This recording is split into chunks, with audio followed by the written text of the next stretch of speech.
good to play on good cricket wickets, and I think Atlanta Open and the guys that put on the tournament is doing a good job. Okay. And now I know you guys are playing Kingsman X, so pretty much brothers playing brothers. Kind of what do you think of it? Yesterday, the game didn't go quite your guys' way, went down to the super over, but it ended a result in a loss for you guys. But throughout the tournament, you guys have been playing really well as yourself. I think we have been playing some good cricket. Yesterday's just unfortunate that we didn't get over the line, but today's another day. Today's another opportunity that we have to go there and showcase our talent, and we're still going to go and play hard cricket. And lastly, some quick rapid fire favorite food. I would say cuckoo and fish. Okay. Mountains or beaches? Excuse? Mountains or beaches? Which one do you prefer? Beaches. Okay. Favorite place in America? Miami. Miami. Okay. And then favorite place, to visit. I would say Antigua, and that's my home. It's the best place in the world. Best place is being at home. And then favorite food when you come to America.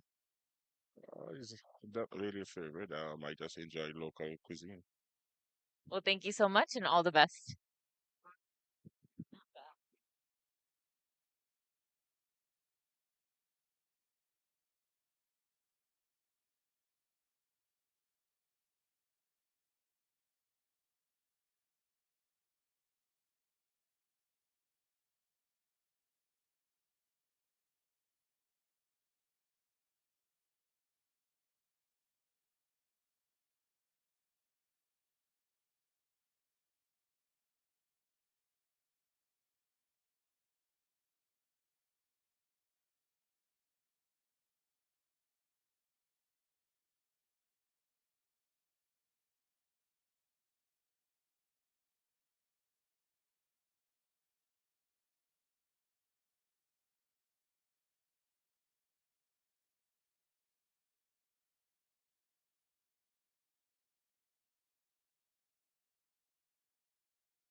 So we welcome you to the Kingsmen X and Kingsmen in another clash. This is still in the quarterfinal stage. Off we go for the toss. Over to 𝗂 It's toss time for the second playoff. A place in the semi-final is up for grabs. And we got the two Kingsmen side, the Kingsmen X and Kingsmen. Both the skippers have lined up. Tejinder has got the coin. He will give it a flip. Saad will call. Heads is the call. Kingsman has won the toss. Saad, what do you want to do, buddy? Eyes are batting first. You've had a great tournament so far. A little bit of hiccup in the last game. What do you make of conditions today? Just condition is a little bit slow, so we just try to uh, make a good total like 140, 150 runs. And just our team, the other team is also our team, so it just this game is funny. Okay, but the place, the price is semi-final, a place in semi-final, so it's still a big game, although it's the same franchise. Yeah, the game is very big, but we played is properly. The game is good going, and we just try to perform very well. And what's happening with Ahmad Azam? Just a little bit niggles. That's the reason he's resting for this game. Ahmad and Zia. So Aliyar Khan and Hasib Azam is playing. Okay, Saad, well done. Have a good game. Tajinder, what you've done if you had won the toss? We also want to bat first because wicket is dry and like fourth inning is always tough. Maybe ball turns, so we also try to bat first if we won the toss. But you had plenty of cricket in these conditions now. You pretty much have a good idea what to expect.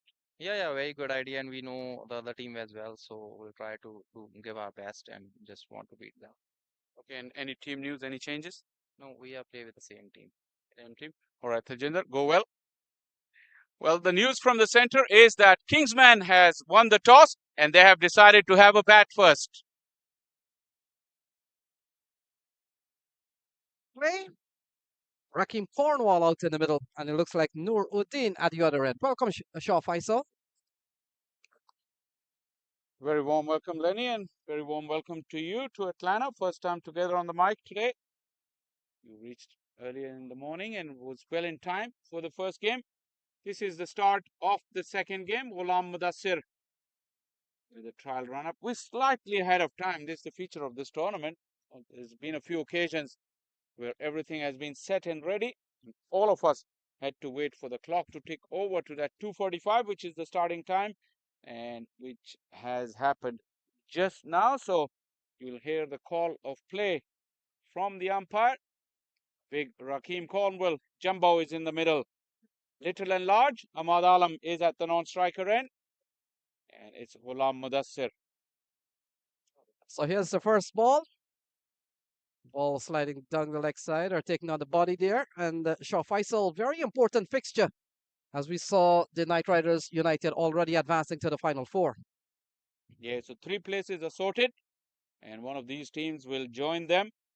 Atlanta Fire and Clarion Eagles. They were the ones who qualified automatically after the group stages, being the top 2 seeds. And in the morning, we saw Knight Rider United putting up a dominant display with bat and ball to advance through. Big prize on offer for these two. So a couple of very pacey delivery here from Mudassar.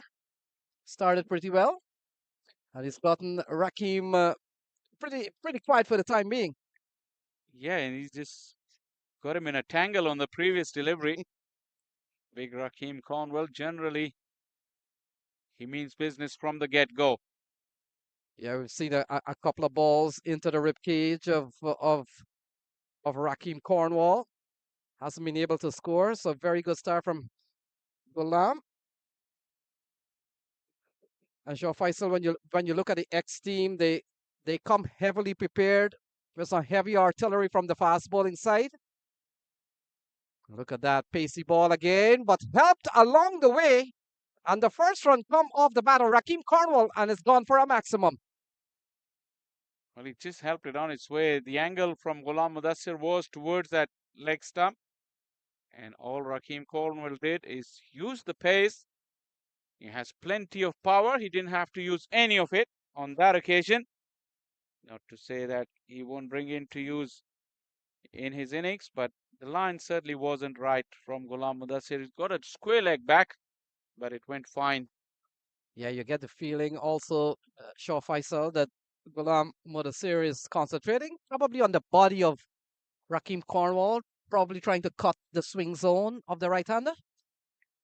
He's just very wary because the margin of error is so little against this man. So into the offside, finds the gap, running up towards the cover boundary, and that will run away, hits the ropes, and that's gone for 4. A slow delivery, early doors from Ghulam Mudassir. Too much room on that occasion. Rakeem Cornwall has run up to the non-striker end and stayed there because he wants to change the below. Yeah, he's done that a couple of times in this series already. He's played a shot or two. In fact, he's sometimes only play one shot. And he's asked for another 2. That looks like a toothpick in his hand. Yeah, and it doesn't matter what they come out with. He's here to hit the ball out of the park. And he has done so effectively well. I recall during the just concluded CPL tournament, Shaw Faisal, I saw a little clip with Andre Russell, and they asked him what he does, and he said he hits sixes for a living. And Rakeem Cornwall does the same thing pretty much. Better ball. This has been very good bowling from Ghulam Mudassir.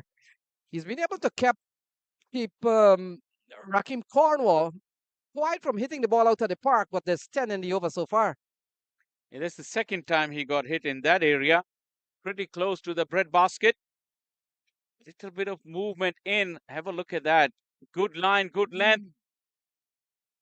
Probably did.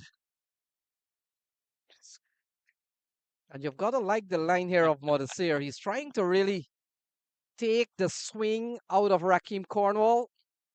He's angling the ball into the rib. And so far we've seen 3 dot balls. He's done that. 6 and a 4 of the over still. The over's gone for 10. Oh, another good delivery. He's asking the question. Not out, says the umpire. 1 gone is 10 for no loss.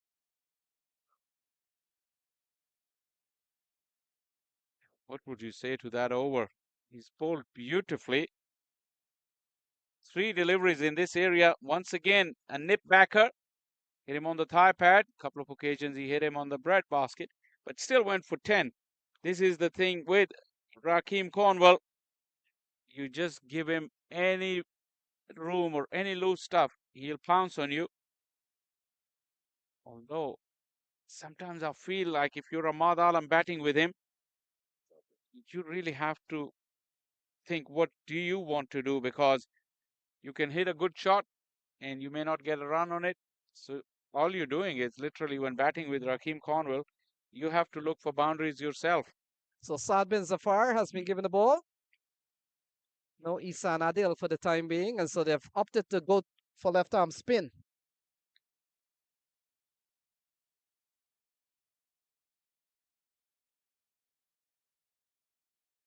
So Ahmad Alam, the man on strike. We've seen 10 off the first over, 6 and a 4 off the bat of Rakeem Cornwall. And a good start here from Saad bin Zafar, former Canada captain Shaw Faisal. You were telling me that we've got the former or maybe present Namibia captain here also. We saw Rohan Mustafa during the course of minor league. So a couple of associate captain in the mix. Ball into the offside. Couple of good balls there from Saad bin Zafar. Yes, Saad is very experienced. He's played at a higher level too.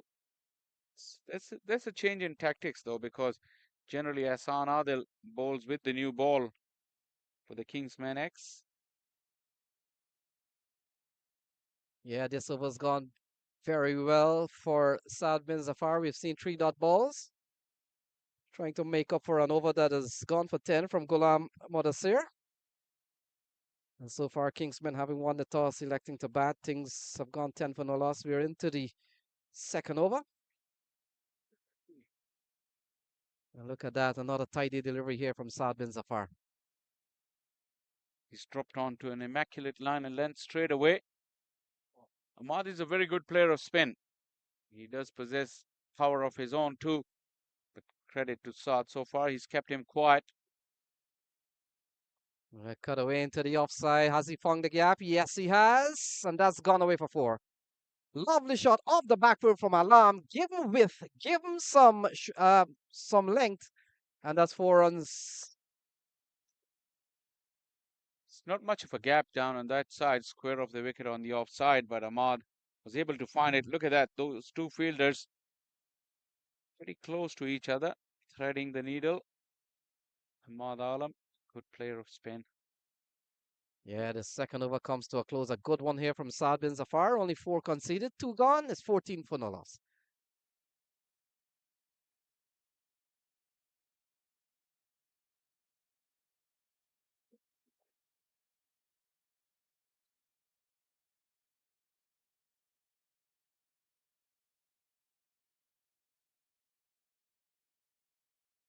So 14 for none. 2 overs gone. Shah Faisal. The big man Rakeem Cornwall will be on strike, and Ghulam Mudassir will continue. We saw a very good contest in the last over. And over the still went for 10. Saw 6 and a 4 off the bat of Rakeem Cornwall.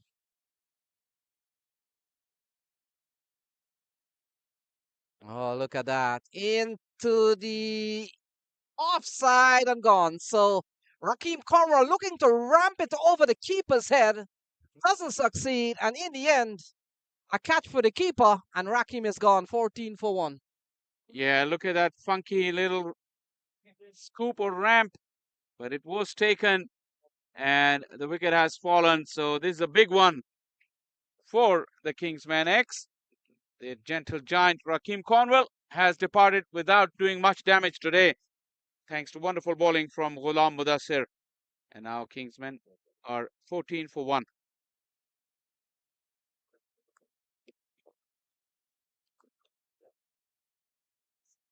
Keep it, Shanjan.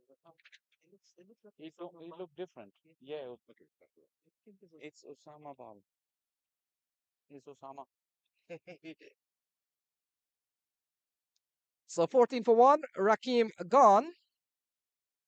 And Ghulam Mudassir has picked up 1. Shah Faisal trying to go a little bit funky there. And in the end, Osama Bal, the keeper. Typically, Shayan Jahangir. Shayan Jahangir is the man with the gloves, but they have gone with Osama Baluch. Osama Bal. So 14 for 1 at the moment. Milind Kumar gets a promotion. He comes out at number 3. And it's really a high position for Milind Kumar, but he's such a capable batter. And he comes in here at 14 for 1. Yeah, he was guiding the run chase yesterday. Almost saw his team over the line. In the end, they had to go to a super over. So we've seen a very good start here from the X. Oh, look at that. Pitched and left Milind Kumar. He doubles at it. And it goes through to the keeper, Osama Bal. It's a no ball, though. Ghulam Mudassir has overstepped. And he'll have to pay a huge price for that. Show this a little slowly. Slowly, the last one. A little slowly.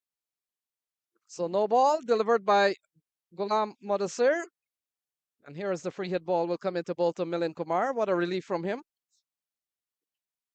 Not yet faced a legal ball. So here is Ghulam Mudassir to the free hit ball into the onside, and Milind Kumar is off the mark and running. 16 for 1.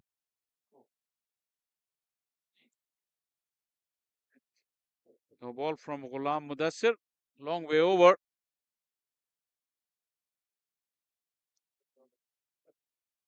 Really gives it his all, Ghulam Mudassir. He's quite pacey.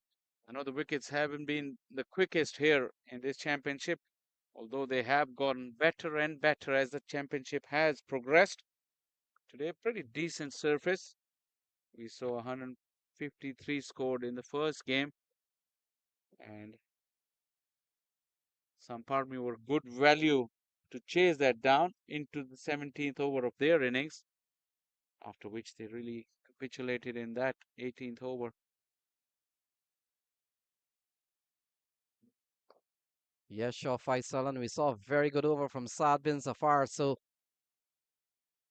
can't say that the Pacers have really pushed them back, even 𝗏 𝗏𝗏𝗏. In fact, his over's gone only for 4. And you look at this one from 𝗂𝗏-𝗂𝗃𝗃 has gone pretty well. Picked up the wicket of Rakeem Cornwall.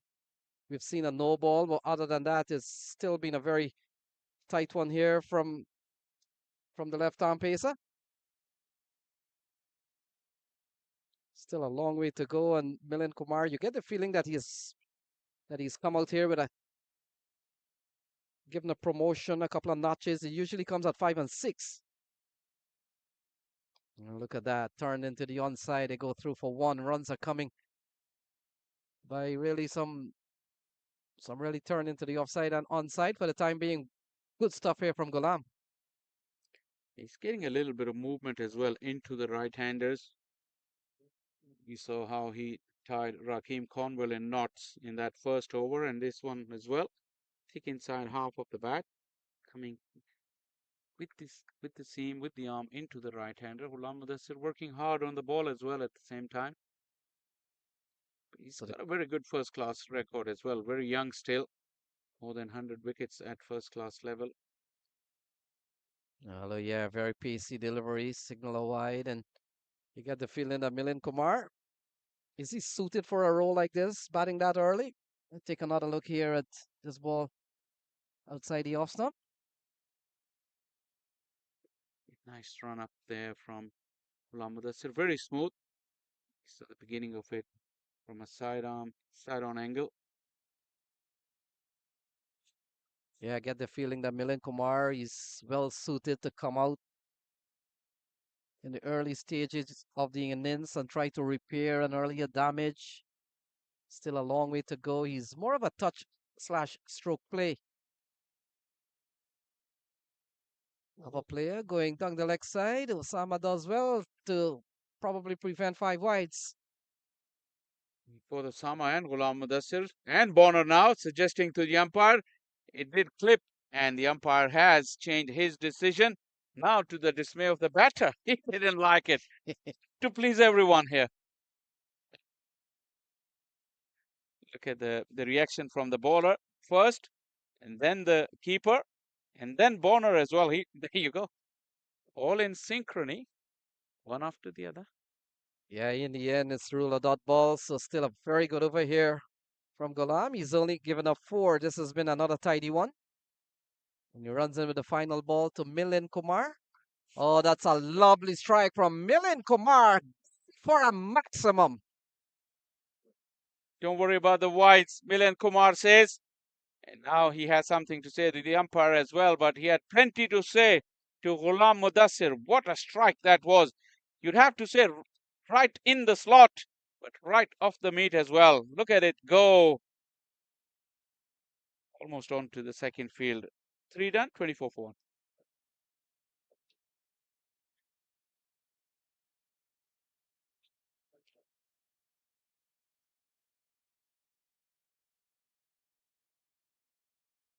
So they're going at 8 and over. Not a bad start, considering we've seen some very good bowling. We've seen very good spin and some good fast bowling from 𝗂𝗏-𝗂𝗃𝗃. But another bowling change. In fact, the first bowling change. In fact, no. 𝗏 𝗏𝗏𝗏 continues, and ball plays into the offside, and there's no runs. How good has 𝗏 been so far, Shaw Faisal? Yeah, very tidy. He's been bowling in different phases of the innings. Probably this is the first time in the championship where he's opened the bowling in the power play. Like we said, Ehsan Adil, Ghulam Mudassir, Akhtar Shah, they got a trio of fast bowlers, and then they got the medium pace of Hassan Mohsin as well. But 𝗏, yeah, doing a very good job inside the power play. Yeah, he's bowled 8 balls already. He's only conceded 4. Now look at that, into the offside. That's gone. So that's the end of Ahmad Alam. And 𝗏 𝗏𝗏𝗏 strikes is 24 for 2. Yeah, the pressure was building, and Ahmad Alam thought he needed to do something about it. This is one of his shots, the in-to-out drive over extra cover. Probably the ball got stuck in the pitch a little bit. 𝗏 was varying his pace very nicely. And the catch was nicely taken by Hassan Mohsin. He's also a safe pair of hand. Ahmad Alam gone without contributing much. The Kingsmen are at 24 for 2. We might finally have a look at this.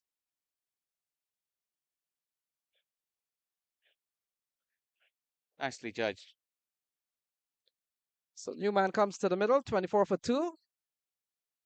Saad bin Zafar has picked up one, and we've seen one from 𝗂𝗚-𝗂𝗽cije.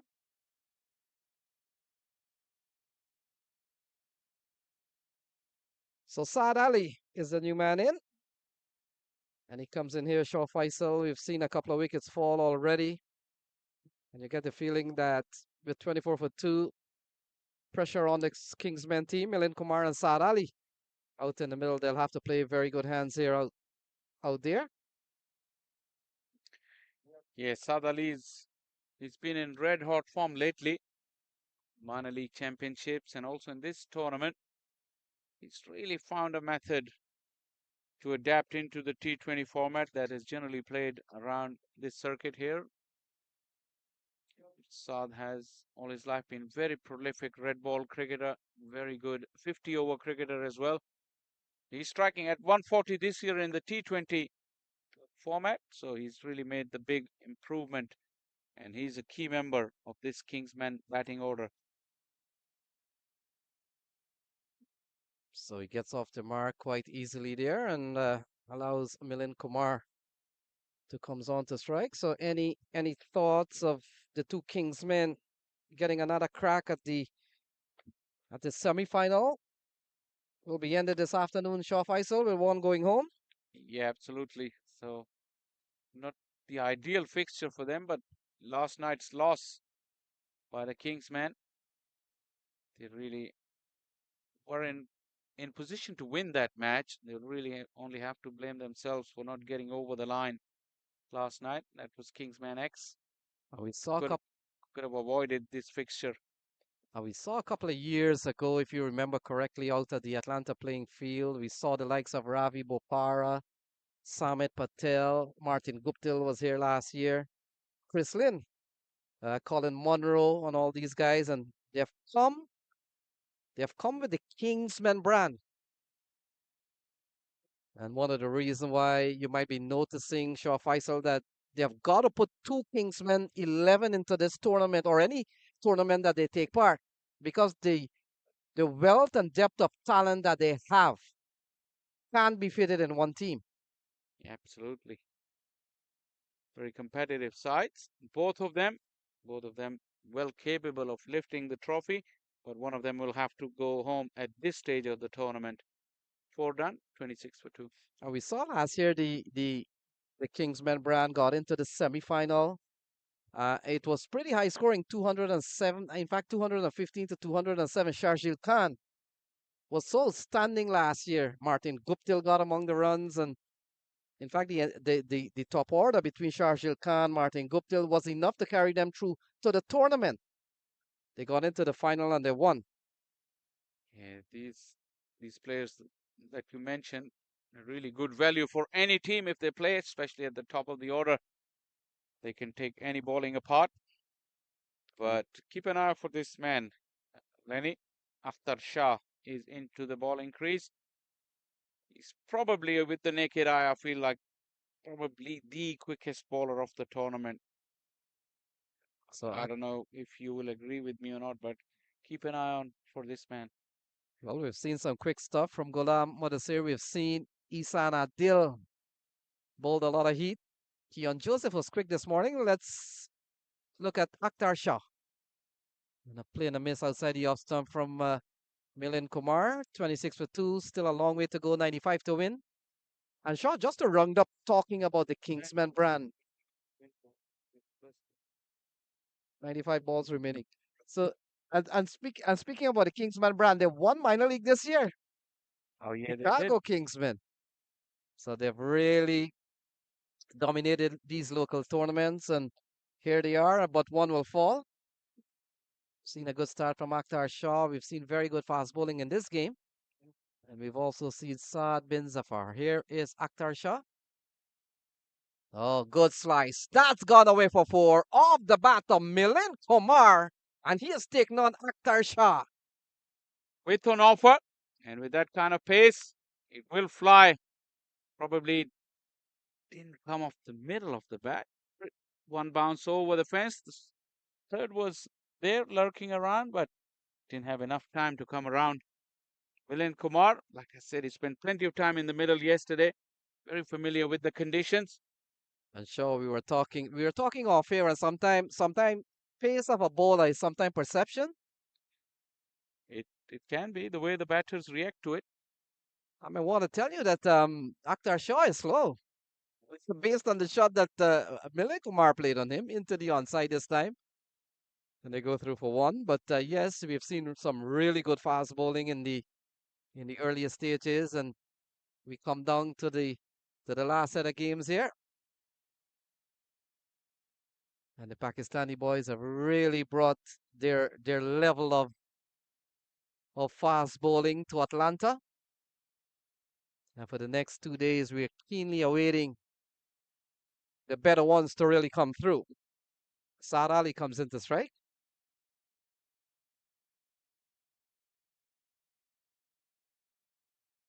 Oh, flicked away. That's a lovely shot. Over square leg. And that has gone away. We'll wait and see. Gone for 4. Another lovely strike from the Kingsmen batters. Just the minimum of effort from Saad Ali. Just the roll of the wrist. A leg stump half volley, yes. But the grace and poise and the balance of Saad Ali was top class. And Shaw Faisal, while we talk about fast bowling, some batters love them, because that's when you get those shots in pretty well. Angling down the leg side, and the big flick comes up. Well, look at that. Along the ground. Could pick up a couple of runs there. Fielder will come around. And that's 2 lovely runs for Saad Ali. Lovely shots. Yeah, once again, great piece of timing. It's not spending any energy on that. It's just the flick. Akhtar's angle, right arm over the wicket. It's really playing into the hands of Saad. That has been 2 full and 2 straight in this over, having given him the big build-up. So final ball in an over that has gone for 11 so far. And flicked away. 4 more runs off the batter. Saad Ali down the leg side. Can't bowl there. And the pace will be used against you, Saad Ali, for another 4. Yes, Saad's balance has been perfect. Just a classic leg glance. Once again, 2 straight, 2 full. And a player of Saad's caliber and quality is not going to spare you. Boundary to finish off over number 5, 41 for 2.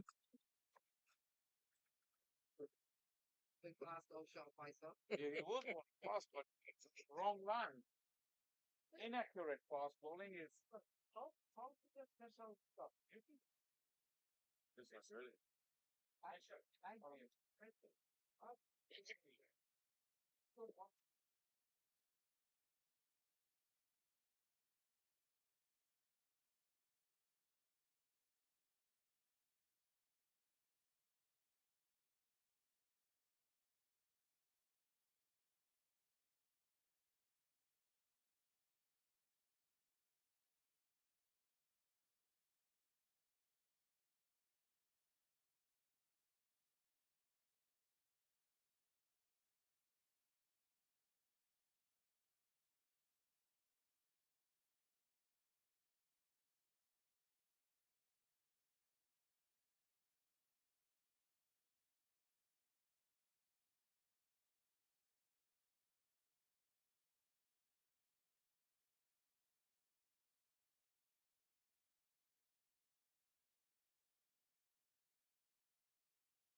And again, an esteemed pleasure to be in your company. Oh, jeez. As Look, are you going to do that every time? Are you going to do that every time? because it is indeed a pleasure every time. So, it's always good to be honest and truthful.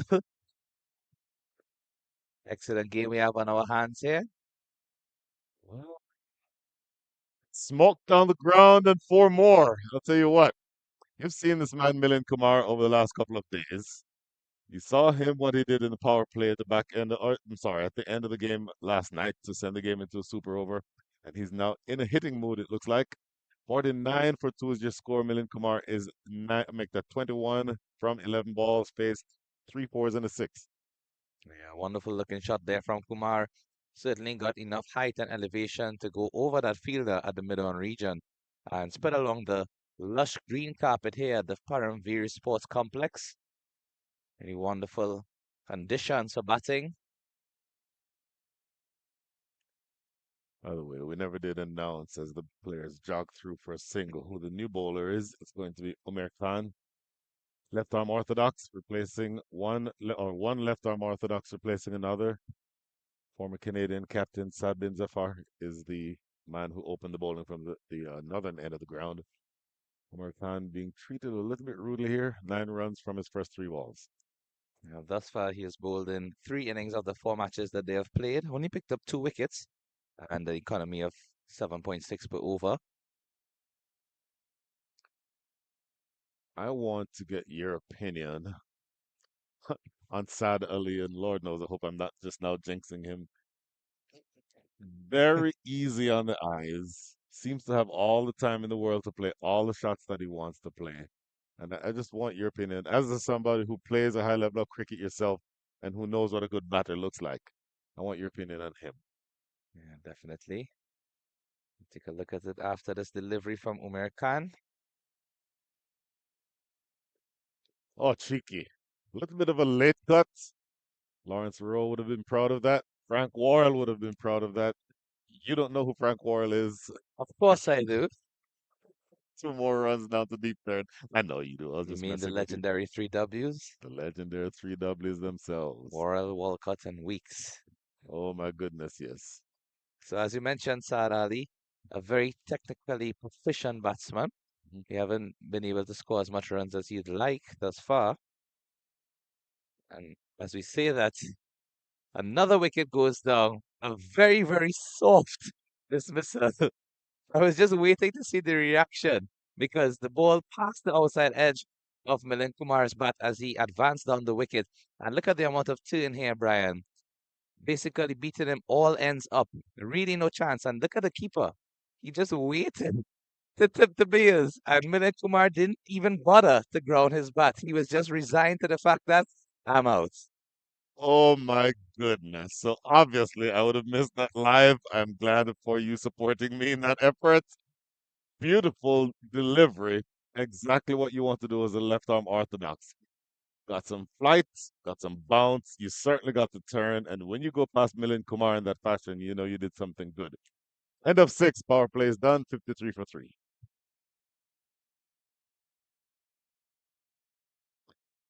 New batsman in. It's 𝗵𝗺 Raja Jr. Of course, the junior indicating that he is in fact the son of the great Pakistani cricketer 𝗵𝗺 Raja. Is that so? I don't know if it's the same one. And I've never gotten full clarification on that. That's My why default I position- said I'm just confirming if it is. Do not want to speak with any authority there, but And you sounded like you needed the confirmation. of course. And I know with your vast experience Oh, and knowledge geez. of these players, definitely you would be one to give us that indicator. Interesting. Now we seem to be making a change. Are we changing keepers? Okay, so beforehand, I think there was an injury to his finger, oh man. and he's just indicating, he's pointing to there. Actually, you can actually see his thumb looks bent, and it seems painful indeed. Hope it's not too serious. So Osama Bal, interestingly, when we received the team sheets, we were told that Shayan Jahangir was the keeper. Shayan Jahangir, somebody who I know very well, who is from Houston and who is also on the USA cricket team. Very handy wicketkeeper batter.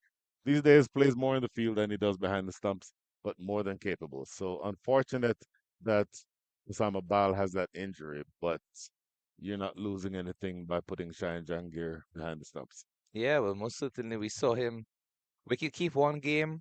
He was in the outfield another game, and on both occasions he did really well. So by all means, he's very proficient as a fielder, and we all know his amazing ability as a batsman, which we'll see featured in the second innings of this encounter. Oh my goodness, yes. So this is partnership was actually developing into something special. It appeared to be anyway for a while there. Partnership for the third wicket was worth 29 runs, but since that has been broken, I have to do something different here. Now this is interesting, and I heard the esteemed Shah Faisal say that this man, 𝗿𝗺𝗃, is the quickest in the entire tournament. Interesting. I don't know yet that I have the let's call it the sample size to be able to declaratively state that. But I find it interesting that he generates a tremendous amount of pace from a very, very slow run-up. Remember the other day we were talking about how to generate pace versus speed versus shoulder? He's more shoulder guy. Definitely. And one of the things that I, in fact, researched after observing 𝗿𝗺𝗃's delivery stride and momentum. Take a look at it here. You're going to see a very casual jog to the wicket, but look at the pace. Mm-hmm. He's definitely generating a good amount of steam for such a easy run-up, as you would say. And one of the things that the physios and different sports therapists advise is that, in fact, some of the power can actually come through your legs upon delivery, because they were indicating that in modern day, many fast bowlers, you don't see them hustling to the wicket as you would have seen back in the day when you were blistering down with speed with your left arm pace, sprinting to the wicket, as I'm sure. And these days, you see bowlers with a very casual sort of run up, but generating just on around between that 70 to 80 miles per hour region. That is really interesting. So I would say he's sufficiently warmed up now. So anything you see from him from the rest of his spell, as this has crashed away through backward point. It's going to be close to the boundary. Oh, good work on the boundary there. Good diving stop. I believe that's Saad bin Zafar, who, in fact, that's Umar Khan. A good long sprint and saves a couple of runs. Excellent fielding attempt. As you can see, that delivery was full and wide, driven nicely just past that field at point, and just out of the picture. Now he's entering. Oh, really good stop there. Could have been awkward indeed. In fact, he got his hand to the ball and it went in between his legs, hit one of his boots, but thankfully stopped before it went to the roof. By any means necessary. Ehimz Raja plays this one well, dropping it down to short fine, a short third for a single. I am interested, as I said, in your opinion on Saad Ali. I'm also interested in your opinion on Ehimz Raja Jr. because the runs that he scored recently, meaning throughout the minor league playoffs last week and this tournament so far, are not for me an indicator of the player that he is. Well, similarly for both of these batsmen, as we said, Saad Ali, unfortunately not getting as much runs as he would have liked in this tournament thus far. Only 40 runs in the 3 innings with one not out. That's a very wide delivery. And with an average of 20, it certainly doesn't speak to his ability, because the way he shapes up, the way he sets himself whenever the bowler is approaching, and you can see an example of that here. Very composed, very calm, and even in that instance, I think, unfortunately not connecting with that delivery, but sometimes it's not about your ability or your technique, but your confidence and your mental strength. And as you mentioned, Ehimz as well, his scores have not been reflective of his ability. So probably just going through a difficult patch. Slash and a miss outside off. That was good carry through to the keeper. So I'm not quite ready to be where Shah Faisal is to say he's the quickest in the tournament, despite his first name being 𝗿𝗺. And I would not be surprised to know that that's why he was named 𝗿𝗺 after the great 𝗂𝗵𝗃, for my money, the quickest bowler in the 90s and early 2000s. But he does generate a lot of pace and got some good carry on that last one. One ball remaining here in over number 7.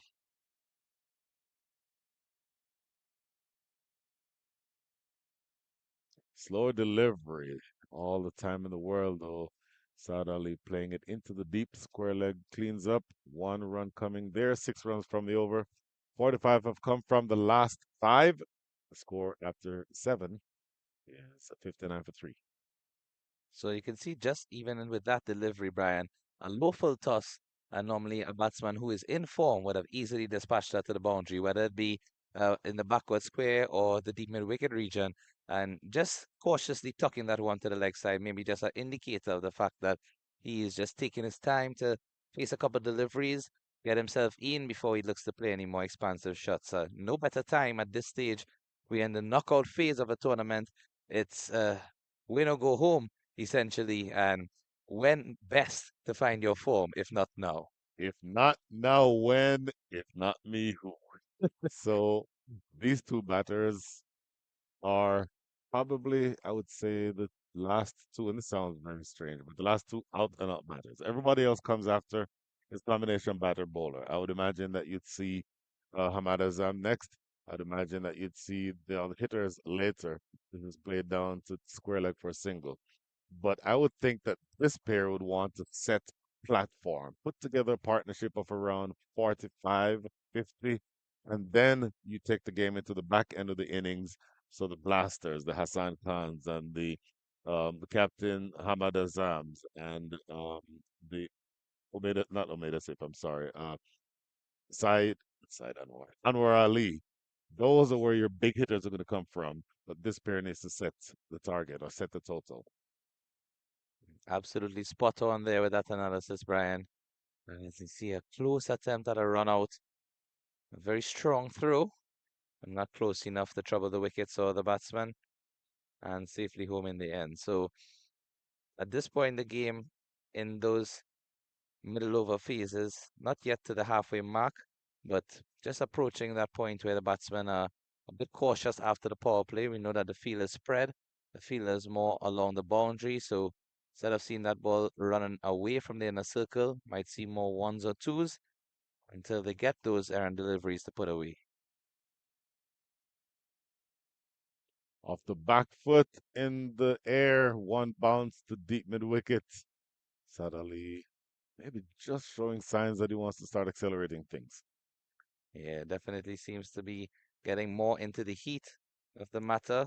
Faced 11 deliveries already, and he's on 16 at this stage. Just 2 4s, healthy strike rate, and I'm sure he'll be just looking to get some confidence to gather as he increases his momentum in this batting innings.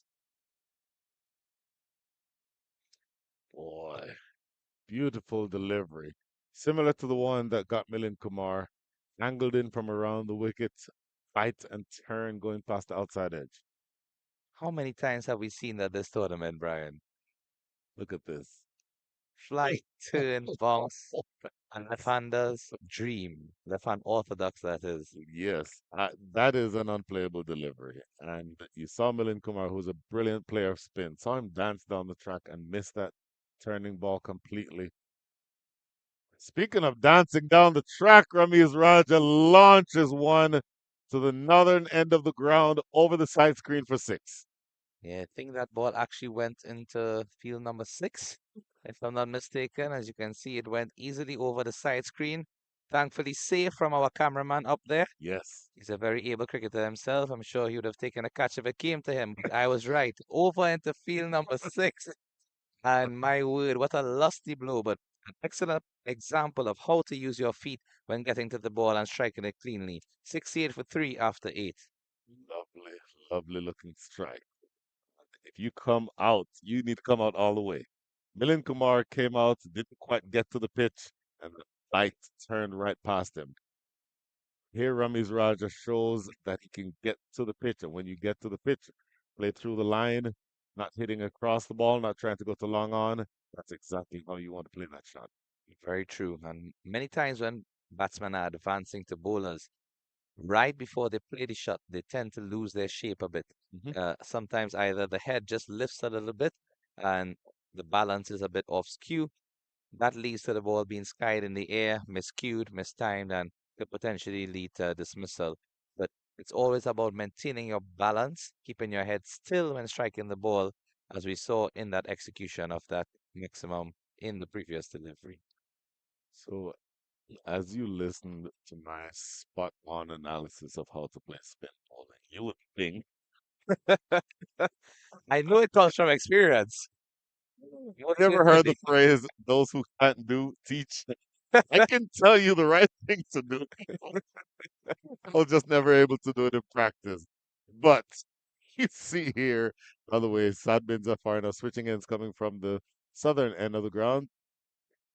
Cut away into the deep and goes away for 4. So easy on the eyes, Sad Ali. It's the battle of the Sads. Round 1 goes to Sad Ali.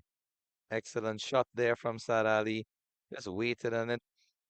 Nice, stepped in back and across and then away for 4. There is a feeder out at deep cover. Had to be mindful of where he placed it. And rightfully so, got the 4. Good looking strike coming toward us here. A lot of work for the fielder in the deep in front of us here to do. That is a good piece of fielding by Osama Bal. It's good to see that he's still on the field after taking off the gloves. It may have been an impact injury while he was keeping. You know, sometimes the ball can hit you very awkwardly, maybe just on the top of the finger or the side, and better safe than sorry. As a keeper, he would have to be catching the ball more often than if he's in the outfield where he can pick it up from the ground.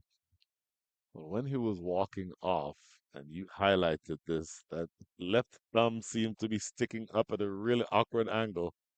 I was afraid that it might have been fractured, but I would imagine that it's not fractured since he's able to be on the ground, on the in the outfield now.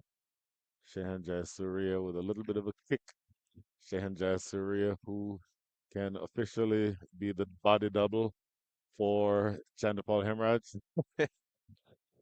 And in fairness to your defense, Ryan, you were not the only person who missed the identity of the two. In fact, a couple of the other players are on the ground.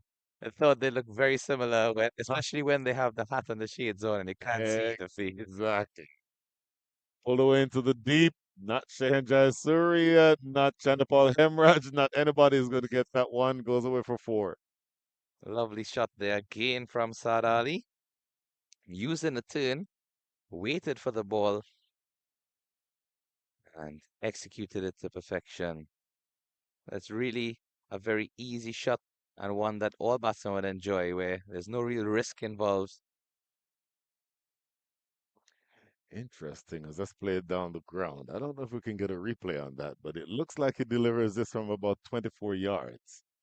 From behind the stumps is what it looked like to me live. Don't know if we have time to go to that replay, but breaking out all of the different. Actually, no. So I may have gotten that wrong, but it just to the naked eye looked like he was much further back than you'd ordinarily think. Ooh, paddle sweep, Ramiz Raja. That's a good looking shot, and that's going to run away close to the boundary. I think he just pulls it back in time, but he gets 2 more.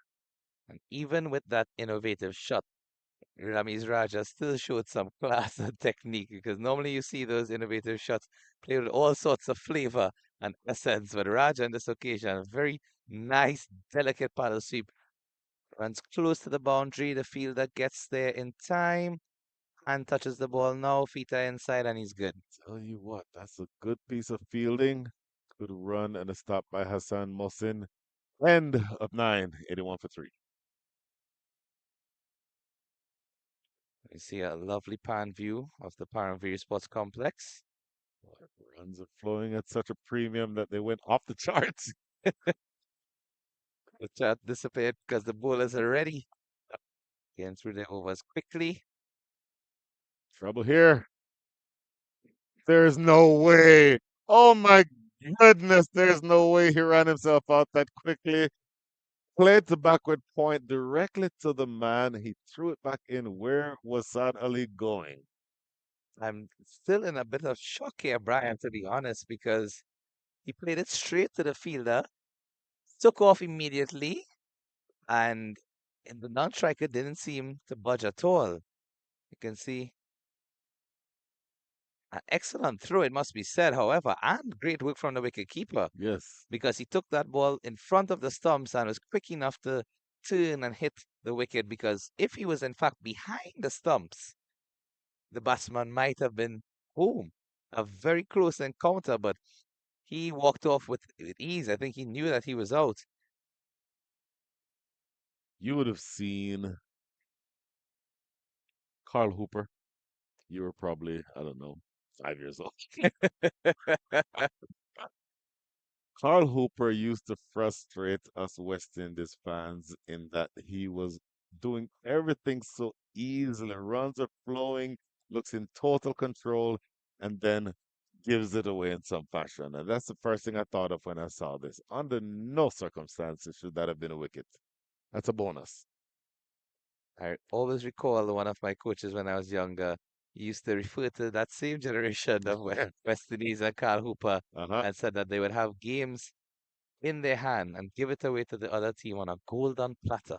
Oh my And sometimes goodness. batsmen do the same thing, give away their wickets too easily. Oh, and a beauty there from Umar Khan.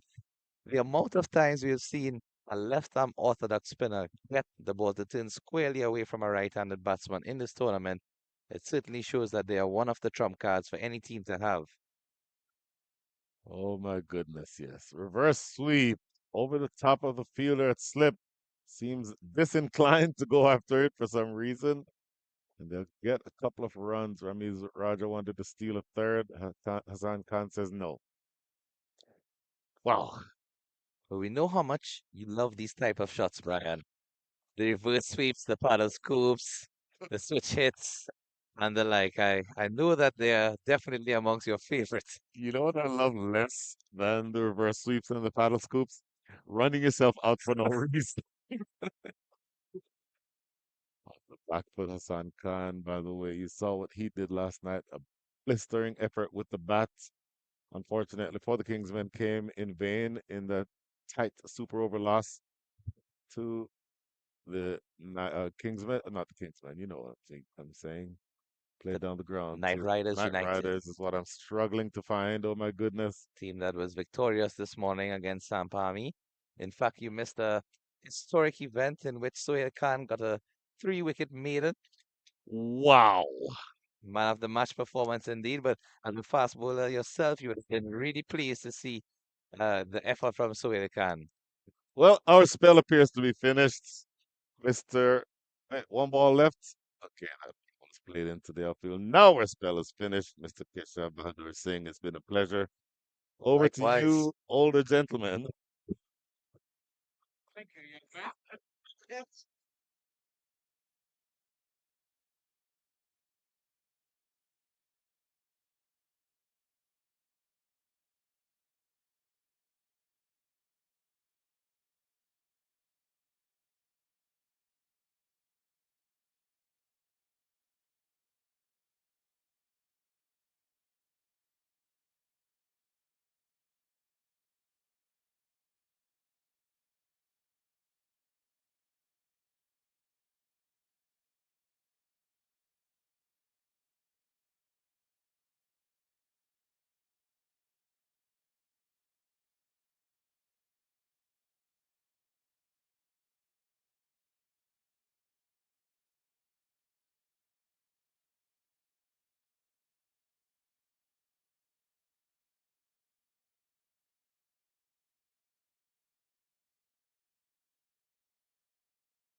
area to be the hub of USA cricket, Shaw Faisal.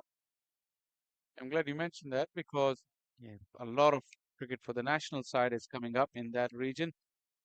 The Grand Prairie will see USA hosting Nepal for a series of 3 T20Is, and then ICC Cricket World Cup League 2, the Tri-Nation series of 50-over cricket.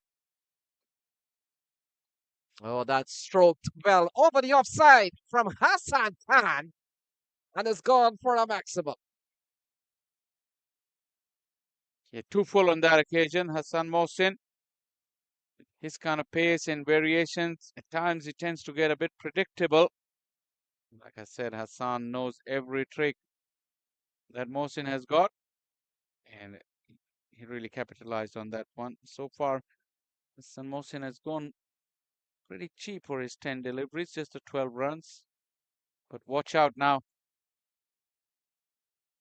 So 38 balls remaining, make that 37 now, and we come down to the 14th over. Shaw Faisal, 1 century in this tournament so far of the bat of Shihan Jayasuriya.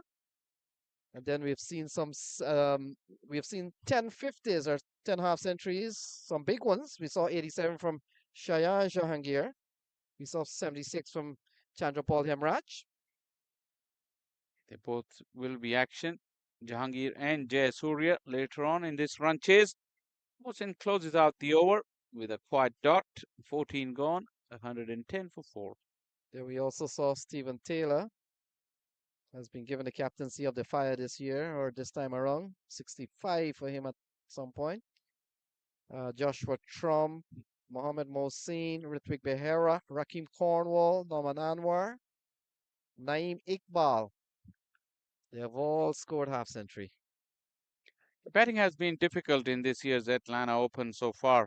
Like I said, today probably the best batting day in terms of the conditions. Few other fields. Field 3 was pretty prolific for the batters. Field 2 with short boundaries, despite the difficult pitch, saw some big scores. But this field 1 really has been tough for batters, and like I say, when I say it's the best batting conditions over on field 1 today for the tournament. So Zia continues, straying down the leg side, helped away by Ramiz Raja. He goes up to 25. It's 115 for 4. Yeah, boundary in every over from here could really propel the Kingsmen to that 10 and over from here till the close of the innings. That really will set them up with a good score in and around 165. That'll be formidable. So this partnership has gone up to 34. We've got 34 balls remaining. Away Zia. Oh, into the onside. Gone a long way. Gone for 6. And again, Ramiz Raja finds the boundary. It's 121 on the board. Yeah, the problem with part-timers like 𝗬𝗎𝗓 can get away with an over or so, but then they become very predictable. And now, first the low full toss was carted away, and this time it was right in the slot for Ramiz Raja. Look at that big back lift.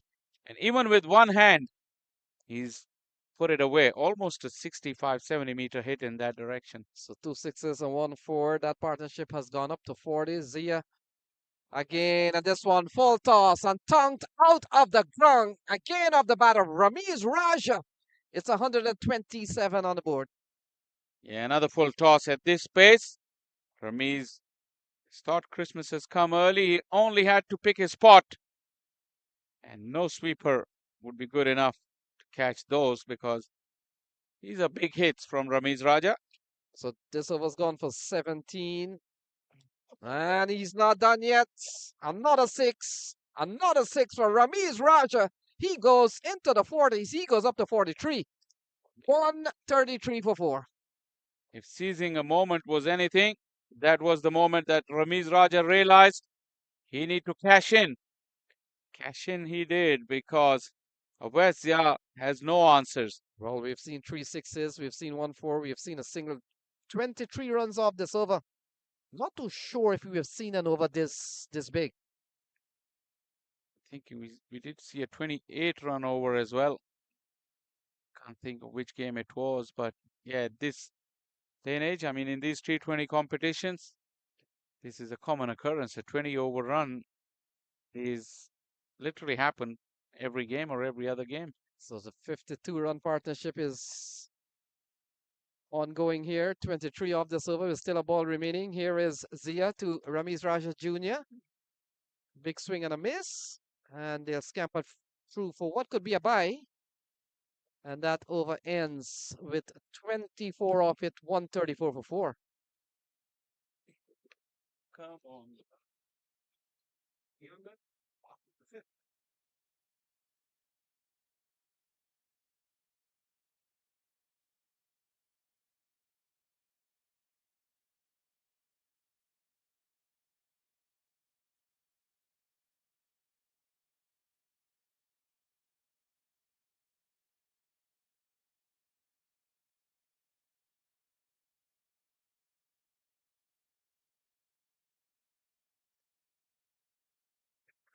𝗂𝗄𝗃𝗃𝗃𝗃𝗃, I have developed the skill over the years to jinx people with precision.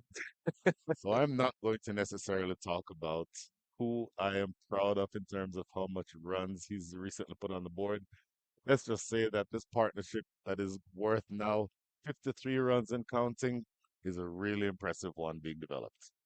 Well, most certainly, right before we took our leave after the initial spell in the commentary booth, we noted that 𝗵𝗺 Raja was just taking his time to get settled into the innings, a very cautious approach at the beginning. However, since then, we have clearly seen some fireworks, Brian. I mean, even though it's brilliant sunshine out here, as we're live from the 𝗃𝗺𝗃𝗃 Sports Complex, you've seen the ball being hit to all parts of the ground, from field 1 to 2 to 3. And it just goes to show you what an exciting encounter we have on our hands. The Kingsmen against the Kingsmen X, 134 for 4 after 15. How do you think the next 5 overs are going to pan out? What a platform. Earlier, remember me talking about the fact that they needed to set a platform. The platform is well and truly set. And I heard when 𝗃𝗃𝗃 was talking, we missed this, or I missed this because obviously I had an errand I needed to run. So I missed the fact that the captain Hamad Azam is not in the lineup today. Apparently Hassan Khan is in the is in that chair. But Hassan Khan and 𝗵𝗺 Raja, having put 53 runs on the board, would have to feel that they have the type of platform that they can launch from. And they're sprinting back for 2 here. That is good work. And more to the point, I mentioned his name earlier, Anwar Ali Khan. You've constricted the innings now to 29 balls. So if this pair stays there, expect them to keep hitting. But when the next person is out and expect Anwar Ali Khan to come in and aim for the fences, they are really setting a platform here for a score of 190 or above. Yeah, very well said indeed. When you have a base such as this, when you have 2 batsmen at the crease who are striking the ball cleanly, and you still have a couple more to come, with 6 wickets still in hand, 5 overs left, 4.5 at this stage, really, you can go for it all. And you see a switch hit already being employed, but he misses it completely. And it runs close to the boundary edge, but doesn't have the legs to go all the way. Batsmen go for 1, come back for 2. But just to add to your arsenal of innovative shots, look at this. If he did not switch, it would have been a wide. In fact, it looked like it was past the pitch, which could have even been a no ball. I If it missed was that off the live. pitch. Your eyes are much better than mine. I would have to ask umpire Brian Kane for an explanation later why that was not given as a wide, because you judge the line of the ball in terms of deciding whether or not it's a wide based on his original stance. So his original stance as a right-hander would, for me, mean that would have gone down the leg side. I don't really want clarification on that. It's likewise, because he treated it as if he was a left-handed batsman, given the fact that he completely switched around. Yeah, exactly. But Brian Kane is a brilliant umpire, and I don't know if you follow him on TikTok. I'm not a TikToker, but I know enough about TikTok to know that Brian Kane is an absolutely excellent follow, and he does these explainer videos. I may ask him to treat that one with the respect that we would expect that it would deserve. I'm not on the TikTok as well, you and I being around the same age Oh, in terms of the technology aspect. my cricket bat is older than you. Pull into the deep. That is going to be cleaned up at deep mid wicket. tell you what, though, again, you're setting a platform here, and with 140 on the board, 2 deliveries remaining in over number 16, you're putting yourself in a position where you can really launch in these last 26 balls. Oh, interesting. Wanted a single there, rightly sent back. 16th over completed, 141 for the loss of 4. Present run rate of 8.81. And take a look here at the Manhattan, as you affectionately refer to it. I got that from your countryman, Ian Bishop. Of course. Absolute legend in the commentary field as well as just cricket overall. And you see that the 15th over was in fact an extreme important turning point for the Kingsmen, given the fact that all of the other overs they did score at a decent run rate, but that 15th over tower essentially just signals the intent for the remainder of the innings and would give them good momentum to finish off what they started. The Empire State Building, if you will. Indeed. And speaking of your countryman, I once had somebody refer to me in Houston as Budget Ian Bishop. But I don't know exactly how to take that. I would say that any reference to Ian Bishop is a compliment. I'll take it. I'll absolutely take it. So, If they mean a former menacing fast bowler turned respected commentator, then I'll take that. I think that's the only way it could be meant. There's no real other comparison. And you still look fit as ever. So does Fish. So you know it's just Okay. like for like. Now you now you're just piling it on. From my boots. Sitting cricket here. Last 4 overs coming up. 141 runs on the board. Partnership worth 60. 𝗵𝗵𝗄 Raja, 47 from 27. 1 4 and 4 sixes. Hassan Khan, not to be outdone. He's actually in about third gear given what he can normally do. 22 from 22 with 1 4 and 1 6. I'm expecting fireworks these last 24 balls. Likewise. Especially 𝗵𝗵𝗄 Raja, 47 from 27. Very well set. Hassan Mohsin. Oh, huge backlift. And he's looking to put that into the forest in the southeast corner of the facility. Ends up just getting a single, but my goodness, that was a big windup. He definitely waited for that delivery. Premeditated a very expansive shot, but just goes to show you sometimes the downfall of playing a cross-batted shot. He got the bottom edge, went away to the leg side for a single. The ball was full and wide outside the off stump. If he in fact just played with an open face through the offside, I think he would have gotten maximum reward for that effort and maybe a boundary. But all's well and done. A single to rotate the strike. Sliced away over the top. That is a big hit, but what a catch. Excellent fielding in the deep. I tell you what, he does not exactly hit that as cleanly as he wanted to. He may have wanted to go more square. Ends up with a really good catch in the deep. Wicket number 5. The right timing on the jump as well. The ball was traveling with some decent pace, so it didn't really have to judge the height or anything to that extent. However, just had to time it properly, and very good catch in the end there from Saad Bin. Saad Bin Zafar with a good catch. Again, the former Canadian captain. So Hassan Khan, who I mentioned, I thought was about in second, third gear, because Hassan Khan striking it at just under 100 is about 2/3 of his normal strike rate. He's usually a 150 guy. But the platform has been set, and for me, watch when this man comes to the crease.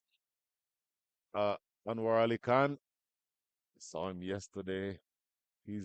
I would call him a bowling all-rounder, not necessarily a batter as such, but he's physically very strong.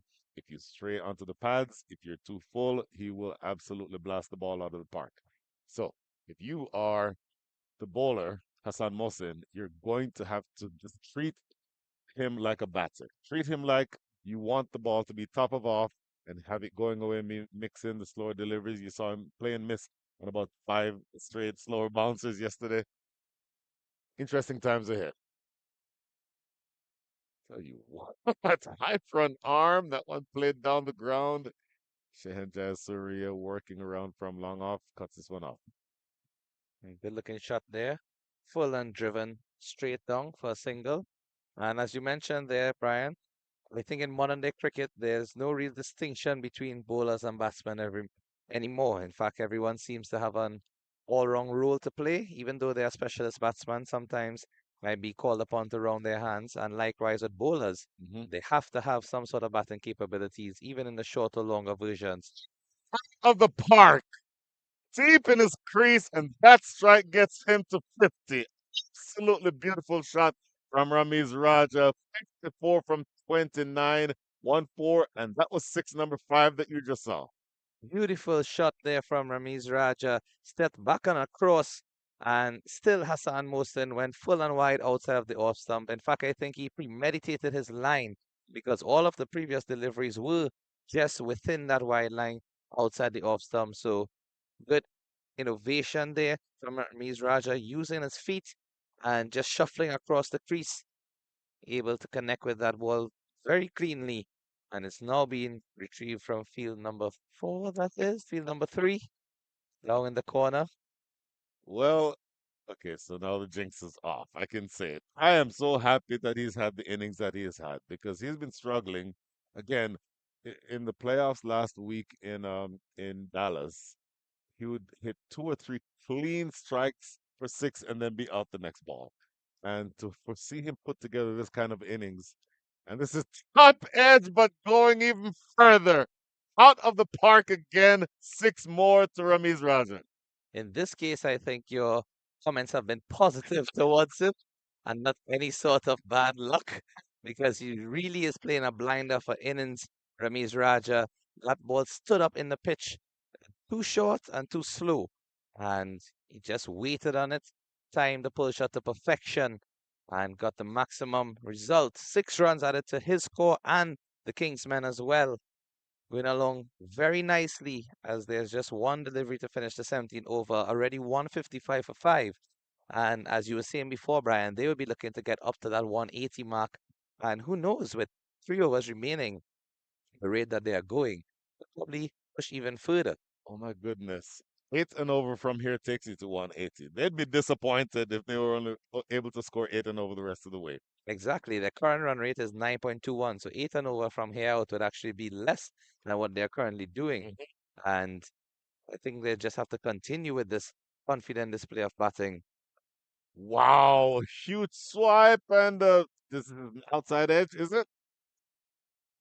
Interesting. Say more. What did you see? Definitely saw that ball missing the bat, missing the keeper, and missing everything except the boundary rope. Wow. So 4 bonus runs. Can you make the argument that that should have been stopped? It's actually Nkrumah Bonner. I missed that when the change was made. He's the one with the gloves on. The third keeper in 20 overs. Let's see here. It's a bit of a lackluster attempt. You see Hassan Mohsin with his hands outstretched, and even the Nkrumah Bonner with a wry smile on his face. In fairness to him, I cannot say the last time I've seen Nkrumah Bonner With the gloves make on. a keep. Mhm. Exactly. More so a specialist batsman, and in fact, sometimes he rounds his arm with some right-hand leg break. Yep.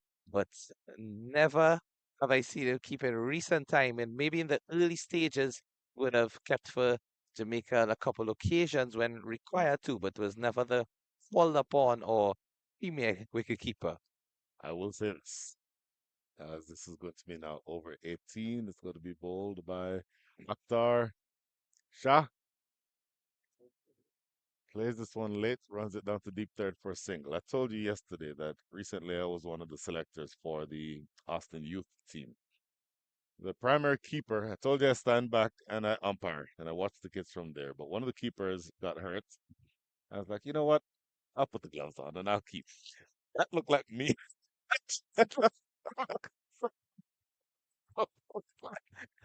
I can't bend all the way down there to get that.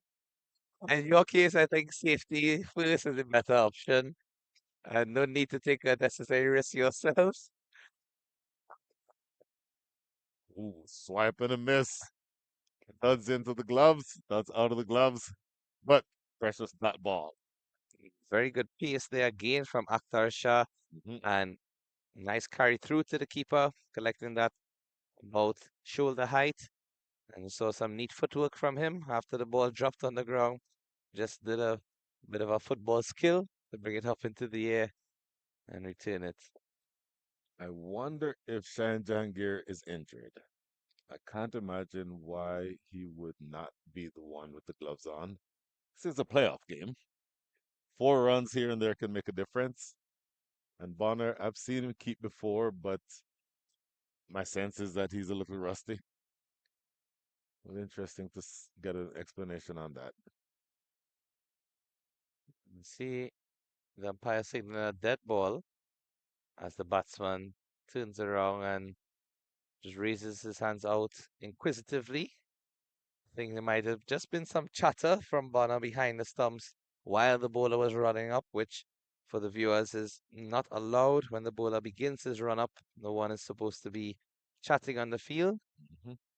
I'm glad you explained that because every once in a while we are reminded of the fact sliced away into the deep. That's going to go for 4. Did he not see that? The fielder at deep point.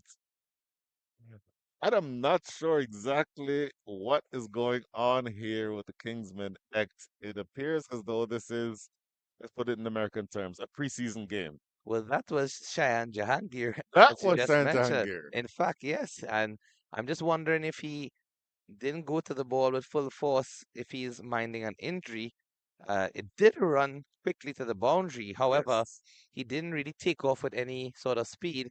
And the other fielders were just looking at him with arms outstretched. So it's a couple of unfortunate incidents for the fielding team at this stage. And good comeback from 𝗂𝗃𝗃𝗃, not letting those factors affect him and just continues with his work, trying to put the ball in the right areas. Good line and length from the fast bowler. So 14 balls remaining in the innings. And a bit of a curious passage of play here for the Kingsmen. I should say for the Kingsmen X. The Kingsmen are dominant. 9.28 is the scoring rate. Projected to be 186, but again, I think a minimum of 190 is what they'd be looking for from here. Wraps him on the pad. Umpire Brian Kane is not interested. Scrambling through for a leg by, I believe. We'll see a signal here from umpire Brian Kane. There is a signal. Ramiz Raja dropped his bat and is rubbing his back. Remember, he got hit in a little bit of an uncomfortable place a couple of overs ago. And I don't know that that's what he is having bother him here. Being very tentative. That does not look like a man who's very healthy. Right of your screen. He looks to be in some pain, Raja, and just so very good display of sportsmanship. One of the Kingsmen X guys, 𝗿𝗚𝗃 was just helping him rub his back for a bit. Mhm. Hammered away into the deep. Shine Jahangir is after it. He will not get there. So that is a shot of authority from Anwar Ali. I told you, treat him like a batter. He will hurt you. And that is 4 to close out over number 18. 10 runs come from it. Your score is 165 for 5. Delivery was short and wide outside of the off stump, there to be put away. Jahangir did take off quickly for this one compared to the previous delivery that went for 4, but still was unable to reach it to get anything on it. And unfortunately, it adds 4 more to the total for the Kingsmen. Kingsmen X at this stage. Definitely did want to finish strongly to pull back these 2 overs. Don't want this total to get too out of their hands. They do have capable batsmen, do have the ability to chase down targets, but psychologically, you want to finish your innings on a high. You don't want to finish your innings with the batting team going forward with the confidence after setting a very difficult total for you to chase. Oh my goodness, yes. So well said to all of that. Over number 19 about to be bowled, and I'll tell you what, Ramiz Raja is struggling. After he played that shot, and there's a huge windup, a big backlift, and really goes through with a huge amount of effort with those shots. But then immediately after playing the shot, you see him struggling, and he's in the bottom right of your screen right now. Pay attention to that. Slower delivery into the deep, helps himself to more runs. How many of them? 6 of them. Treat him like a batter. Tell me if you've heard that before. Well, of course. I mean, from what we have seen from 𝗂𝗏𝗄𝗏, he's playing proper the cricket in strokes. That by no means is any tail end shot, if there's something to be classified as such anymore. Previously, Exactly right. we know tail enders would have held the bat awkwardly or not play shots as convincingly. No.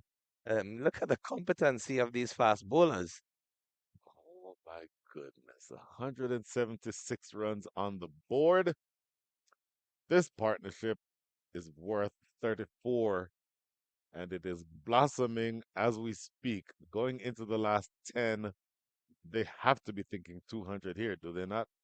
Full toss, he gets away with that. That could have gone anywhere. It's just played down the ground, and he's looking at the bottom of his bat, Anwar Ali, because he could have put that anywhere. He's trotted himself as soon as he played the shot. Look at his reaction. Could have hit that to the offside again, showing the negatives of closing your bat face. And look at his reaction. Was not pleased. Skied, catchable. 2 fielders there and easily taken. So the long innings by Ramiz Raja Jr. comes to an end. You suspect that him being injured might have a little bit to do with that, but what an innings. Puts together 65 runs. He's caught at short third. 6 wicket is down, 177. Well, that delivery seemed to just have a bit of the pace taken off of it from Hassan Mohsin. And full and wide outside the off stump. That area where a lot of fast bowlers tend to bowl in the depth of the innings. It's outside the reach of the batsman for that exact reason. It's either you miss the shot completely, or if you do hit it, you don't get a proper connection and can lead to a potential wicket. For a moment, I was worried about the catch because the 2 fielders were very close to each other. Both of them were looking upwards. You didn't see any visible call, nor Not did you here hear. either. I know that we are far away from them, which is Yes. why usually you would see one signal to the other, put his hand up or something to that extent. In that occasion, safely taken in the end. But it's a reminder for all of the youngsters viewing as well.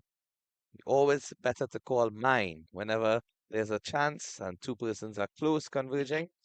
Take responsibility, go for the ball, and you will be rewarded. Mohamed Ilyas, slow delivery, swipe and a miss, no run.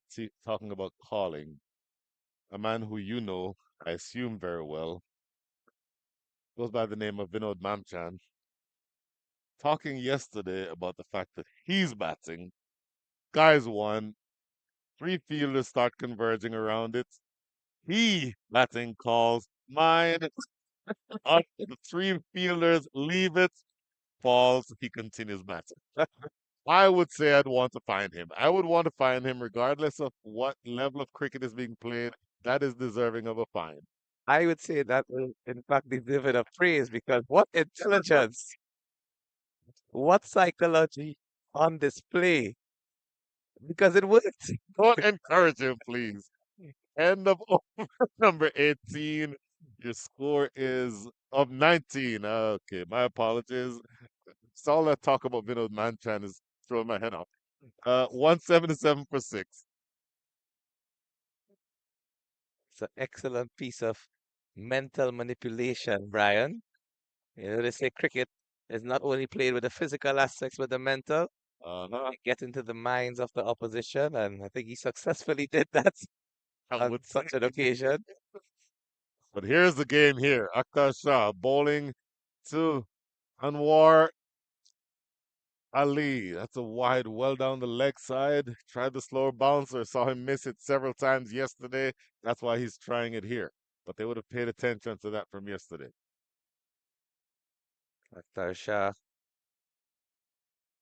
Yeah, definitely slower bouncer, but too wide indeed. I mean, doesn't want to be going leg side with that sort of length, especially with Anwar Ali in the striking mood that he is. Oh, that might have been the quickest delivery of the entire match. That one was quick.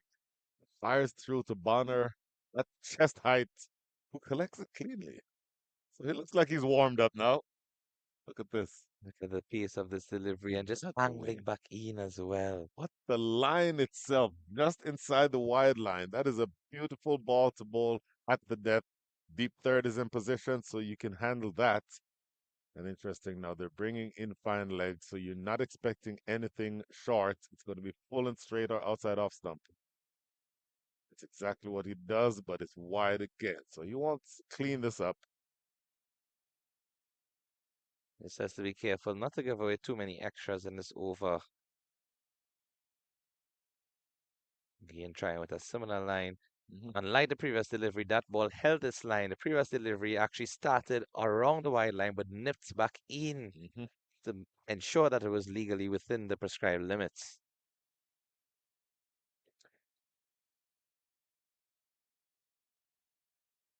On the leg side, bonus runs, 5 of them. Oh no, leg buys. Let's pick something on the way through. He might consider himself lucky there. 𝗂𝗃𝗃 spraying it down the leg side. And do we have the third keeper who is injured? We saw a wry smile from Bonner as he got up, and in fact, he's still on the ground at the moment. He's just. I hope it's nothing serious. I hope it's nothing injury related. Oh my goodness. No, the sun is baking out there. I'm not sure why the ball is taking the the scenic route back to the bowler. Probably just to give Bonner enough time to get back to his feet. They're cognizant of their teammates' situation. Oh my goodness. Next delivery. Sliced away over the top, but 𝗂𝗏, the man at 6'4" on the field, takes the catch. I'll tell you what, that is an important wicket. 183 for 7. Good catch by 𝗂𝗏. He had to be mindful of the fact that the boundary rope was behind him and just had a look before the ball came to him, ensure that he positioned his hands properly in that reverse cup position, and took it quite easily in the end. So the outside off plan works. Yes. The fielder deep third also works, and the strategy is effective. 𝗂𝗏, opening fast bowler, played several matches for Pakistan. His third delivery of his career got Graeme Smith out. You do know who Graeme Smith is. Of course. Okay, just checking. So it's Usman Qadir, who is at the wicket. And with the left-hander at the wicket, change around in the field. It looks like the plan is still the same, just in reverse because it's a left-hander. Fine leg is inside the circle. That's 𝗂𝗏. Everyone else wider. Oh, not the most technically correct of shots. They'll get a single, and they might get a second one here. That's actually the first couple of runs off of the bat this over. 2 balls remaining. 185 on the board. Well, the fielder at short cover had a very casual reaction. He picked it up, took his time, aimed through, and there was no need because look how far the batsman was from approaching the crease. He could have thrown the ball for an easy catch to the bowler, and 𝗂𝗃𝗃 just had to clip the bails, but wanted to direct it, probably going for that fame and glory. Scoop shot over fine leg for 4. You don't expect a number 9 to come in playing a scoop shot on his second ball. Bravery at its finest, Brian. Look at his face as well. I think he didn't expect it either. He probably said, I'm going to try something. Why not at this stage? And he played it like a top order batsman. Yes, he did. By the way, let's be reminded that Usman Qadir is the one who was hit that ugly injury on the head yesterday. Straight drive up to his own bowling, and he had no time to put his hand up, and it hit him flush on the forehead. So the fact that he is out there playing right now, in and of itself, is a beautiful thing. Last ball of the innings. Looks to play this one away. They'll steal a bye as not collected by Nkrumah Bonner.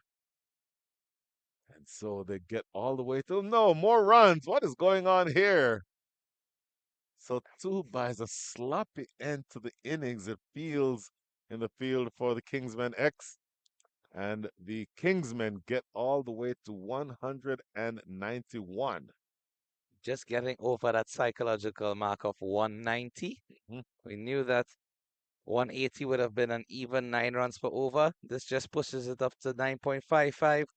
Means that the Kingsmen will have to look towards a total of 192. The Kingsman X will be needing to chase. So let's have a recount of the batting scorecard.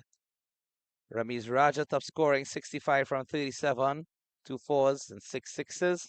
Very healthy strike rate of 175. Oh my goodness, yes. Second top score from 𝗧 𝗬𝗪, the captain, 26 from 16 with 4 4s. And Milind Kumar with a very well played 24-14 at the beginning of the innings. 22 from 23 from Hassan Khan.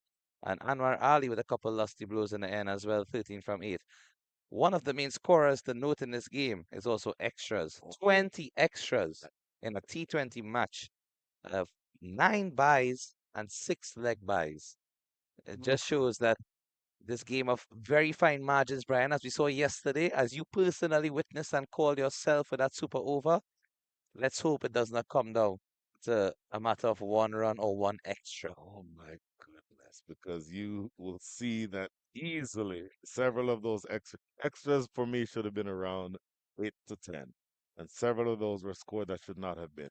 Anyway, for the bowlers, 1 wicket each for Ghulam Mudassir, Saad bin Zafar, Akhtar Shah, Umar Khan. Hassan Mohsin was expensive but ended up taking 2 wickets. And Awazia on his 2 overs, 27, 22 or 23 of those came from 1 over, where 𝗵𝗛 Raja took him apart. So, the Kingsmen X will be looking to lick their wounds, you would think, for the next 10 minutes or so, and then come back to see if they can chase 192 runs. Do stay with us. In the meantime, we have an interview coming up sometime very shortly. So, stick and stay. We'll see you in a few minutes.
We're here at the mid-innings, and I have with me Rameez Raja, top scorer, today for the Kingsmen. 65 off, just 37, 6 sixes. Talk about that innings. Actually, I'm quite grateful. To be honest, I've been in good touch since the whole a couple of months, but couldn't carried my form the way I should have. But I'm glad that it was a crucial game for us, being quarterfinal, and I'm glad that I performed today. And the 15th over, where you took a part of India, in his first over, that was his second over. His first over, he only got 4 runs, and then 24 runs in that over of boundary, and then 3 sixes in a row. Actually, me and Hassan were we were on the crease and we were planning to attack from this end because the boundaries were comparatively shorter, and we knew Wes we've been playing together for so many years, so we knew him and the way he bowls, so we wanted to attack him, and luckily we performed. Yeah. Now, talking about knowing the players, I mean, how has this game been? Playing against Kingsmen X, especially when you guys, and I also want to know, where has the management been hanging out? In which dugout? Who are they supporting more? Actually, when we were batting, they all were in our dugout, and now we are going to field, so I think they're all going to support the X. And it's, more pressure because we know each other so well. We always play together. So if you don't perform in this game, so you cannot just hang out with them again. So it was more pressure game for us, and we put a good total. So I think we might defend it. Yeah, I mean, coming in from yesterday's game, which is super over, I think today, the batting really came together. A good total on the board, and you guys have a good enough bowling lineup as well to kind of go out there batting. Yeah, actually, pitches are here, not that I can say high scoring pitches, but it played good today. And as you said, about our bowling lineup, they are pretty experienced. They've bowled in different conditions and different situations. And knowing the total on this kind of pitch, I think we should defend these total. And lastly, who do you think might be that main wicket? I think they have so many experienced players. They all are in good form, especially Shehan Jasuria, Shehan Jahangir, and Tejinder has played a really good inning, the whole minor league season too. I cannot just point out one wicket. I have to we have to take all of their batters to actually defend this total. Otherwise, they are quite capable of scoring these runs. Well, all the best. At least one of the Kingsmen, will make it to the semi. So all the best to you. Thank you so much. Thank you. Thank you. Thank you. Done. Good luck.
Kingsmen X can make good pace of this run chase. A huge target to chase, 192 they need. Mohammad Ilyas starting off the proceedings with a nice straight delivery.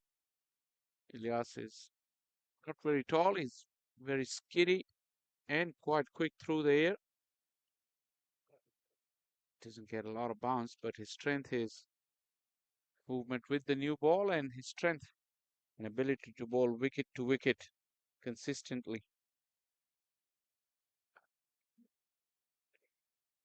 Targeting that off stump is Mohammad Ilyas. Shayan Jahangir is opening the innings with Avasya.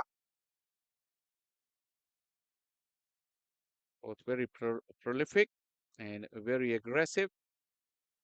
Behind the stumps is Saad Ali. Ramiz Raja Jr. is at slips. Just did complain of slight side strain. Ramiz, so he hasn't taken to the gloves.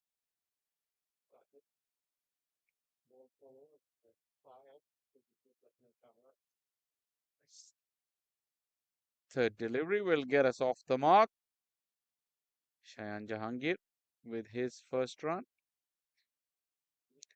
He's been in good form, Shayan Jahangir. He scored 2 back-to-back 50s earlier in the tournament.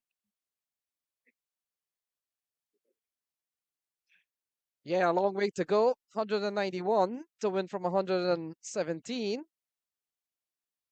Shah Faisal, you're asking 10 runs and over. Mohammad Ilyas has made a very good start, but 2 top quality batters out in the middle. T20, you go hard, you go hard, you go aggressive, or you go home. No options there, especially when the target is that big. It does allow you that clarity of mind. Just free up your mind. You can't have too much time to settle in and let that required run rate go up above 10, 11, 12 very quickly. Yeah, you're right on that, and they're playing for everything in this round. We've already seen the exit of Samparmi, so another one will fall by the wayside. And so we'll go to sleep tonight knowing that there's only 4 teams remaining in this 2024 Atlanta Cricket Open season. And we know 2 from yesterday, that being Clarion Eagles and Atlanta Fire. Stroked into the offside firmly from 𝗂𝗎𝐶. Yeah, now what should have been just a dot ball, he ends up getting off the mark. Very aggressive throw there. Looks like it was Hassan Khan. So things winding down here. We started on Tuesday. And Shah Faisal, we're really seeing some top level cricket, and it all comes down to who will come to the big dance on Sunday. And then, of course, who will lift that championship trophy and $100,000 in prize money. Here is Ilyas. And ball turned into the onside for Shayan Jahangir. He picks up his second run. And so the first over comes to a close. A tidy one from Ilyas is 3 for no loss.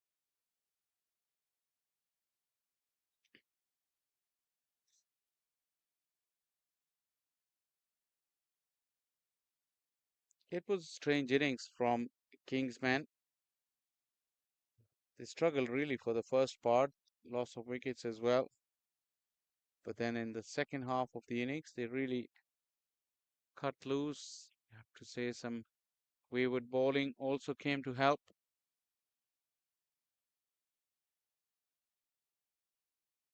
$192 is a long, long way away. They have to really bat with good discipline. Shayan Jahangir has a role to play. Avasya, and then Shehan Jayasuriya. He's been in good form. In fact, the only centurion of this tournament. Tajinder has had a quiet tournament by his standards.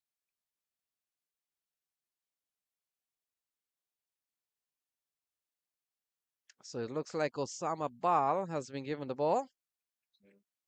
Well, in fact, Milind Kumar, bowlers, I'll tell you, bowlers have a way of marking their run up and then slides down the leg side, and could be a couple of wides here. So ball going down the leg side, called a wide. Saad Ali couldn't come around. In fact, it went through his legs. Well, those could be long 20 overs for Saad. He's not used to keeping wickets at this level. Well, I heard when they play in the Houston League and and in these Dallas League, they do a little bit of everything. So don't tell me that. Well, the thing is, Lenny, every good batter who fields in slip, you would feel they can keep wickets. As 𝗏𝗏 has really flayed this through the offside. Nice flighted delivery. Won't go the distance. Usman Qadir, unmissable figure of Usman Qadir with a ponytail, gets to the ball. Yeah, but yeah, at this level, the demands would be different. But you could see that this game between the two sides, and they don't really care which one goes through as long as one of the Kingsmen goes through. 𝗏𝗏 couldn't pierce the field again. Just a single though, because Cheyenne called very quickly. Yeah, as in the case of Cheyenne, he'll be hoping that he can at least enjoy a good knock. He goes up. I think he's been picked for international duties coming up in just about a week's time. He had a good tour of Namibia. Mm. He's a very consistent performer and a very talented player, no doubt about it. Yeah, you figure you figure with in 2024 he's having a bit of by Jahangir standard a lean season. I recall maybe 2 years ago, Shah Faisal, Cheyenne scored heavily everywhere he went. Another player that has scored heavily, I've seen him in this tournament, not too much among the runs, is Milanta. A couple of years ago. Oh, pulled into the onside. Fielder will come around. Will not get to the ball in time. Just plugged in the outfield, and a couple of runs there for Cheyenne. And that straight pull over mid-on, just slightly wide of mid-on. Shot has really come into the game because there was a car corner. He had to find the gap over the head of the mid-on fielder. Once again, the ball plugs into the outfield. Any high ball that has gone and landed closer to the boundary fence, just plug in here. The rolling shots all along the ground, especially if you bounce it off the square with the first bounce, they really travel good here. Nice carpeted outfields here at the 𝗵𝗺𝗏𝗃 Sports Complex. So big appeal. Umpire Brian Kane shakes the head, and that completes the over from Milind Kumar. So 2 gone. It's 10 for no loss. It hit him on the back leg, but in the view of umpire Brian Kane, he got himself outside the line. Milind Kumar could not believe it. 2 done, 10 for now.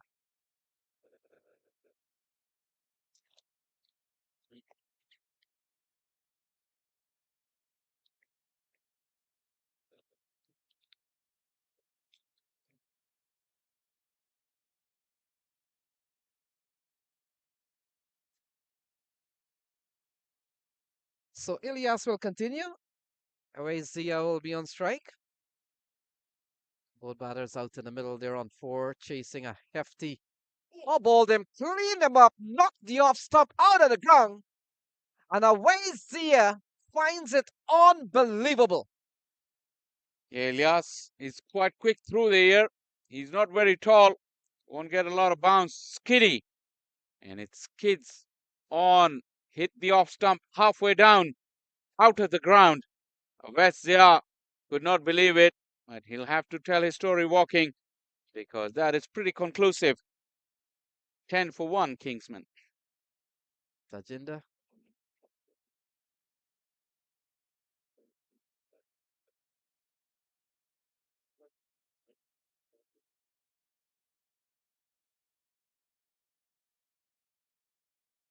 So Tajinder Singh comes to the middle, 182 left from 107 balls, still asking over 10 runs and over. And Shah Faisal, from the look of things, Kingsmen could find themselves heading to another final here in 2024. well, semi-final first, and then they will have the opportunity not just to go to the final, but lift the trophy. If they find their A game, this is the business end of the tournament, so you have to peak at the right time. Yeah, we saw a big knock from Ramiz Raja, who got 65, really batted well. And he came in at a time in which we were projecting the scores to be around 140, 150, and it ended up to be very close to 200. Into the offside, a bit of misfield, and straight away, Tajinder Singh gets off the mark. It's 11 for 1. If you notice the limp in Tajinder Singh when he was fielding, you can see he's feeling that left knee already. Only his first run. Didn't really have to sprint, but still, you could see he's gingerly walking. Yeah, I love to see Cheyenne get among the runs and get into some form for international engagement coming up. US takes on Nepal. Look at that. Well bowled from Mohammad Ilyas. Although with 181 still to come, he's firing in these Yorker delivery at pace, Shah Faisal. Yes, he's a wholehearted cricketer. He's very fit and strong, young. I believe he's not more than 23, 24, so his best years are ahead of him. Excellent run up, great gather. Yeah, you're right on that. I was just going to make the point. Look at that run up. We're actually at the best vantage point to see the run-ups from this end when the bowlers are running in. Slightly angular view for us. We see them gallop and then the gather, the leap, and the follow through. Let's see, 𝗂𝗪𝗂𝗀 reminds me a little bit, and don't a little bit of Abdul Razak runs in.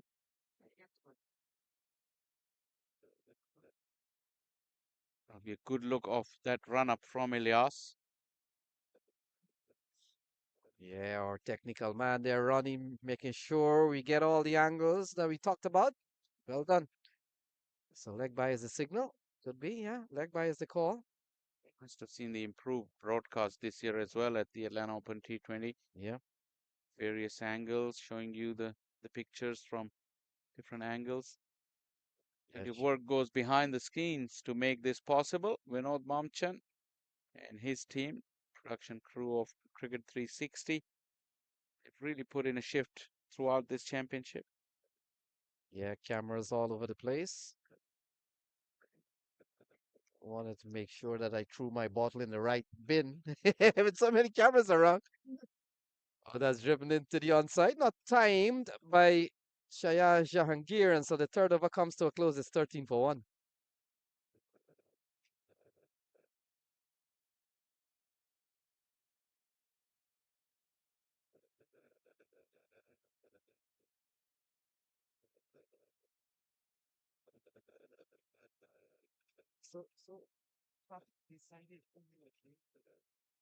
It's on the seeds. When I get my phone, I'll check and let you know.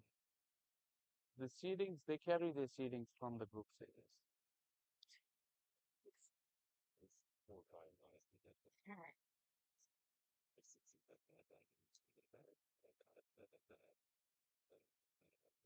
So 13 for 1, 3 gone. On the holding change as we see Milind Kumar has been replaced, and we'll pick up that bowler's name. Tajinder Singh will be the man on strike. 13 for 1. They need 179 from 102 balls. Still asking almost 11 runs are over here, Shah Faisal. Cricket continues tomorrow, the big semi-finals. Again, 3 semi-finals finalists are confirmed.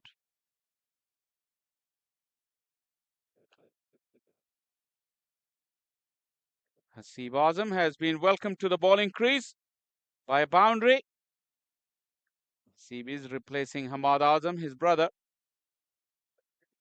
Tajinder Singh got one slightly wide. He's found the gap. It's very heavily populated field just behind square on the offside. There's a point, a backward point, and a short third, all in close proximity to each other, but Tejinder was able to find the gap. Yeah, lovely shot from Tejinder. And look at that, through the offside again, and that's 4 more runs for Tejinder Singh, 21 for 1. Stuttering run up from Haseeb Azam. You'd see that his approach was hampered. You see there's little broken steps, and it was a nothing delivery, really. Wasn't anything on it. Short and wide, and plenty of opportunity for Tejinder to smack it in front of square. The innings gaining a bit of momentum after a slow start. Yeah, still requires over 10 runs and over.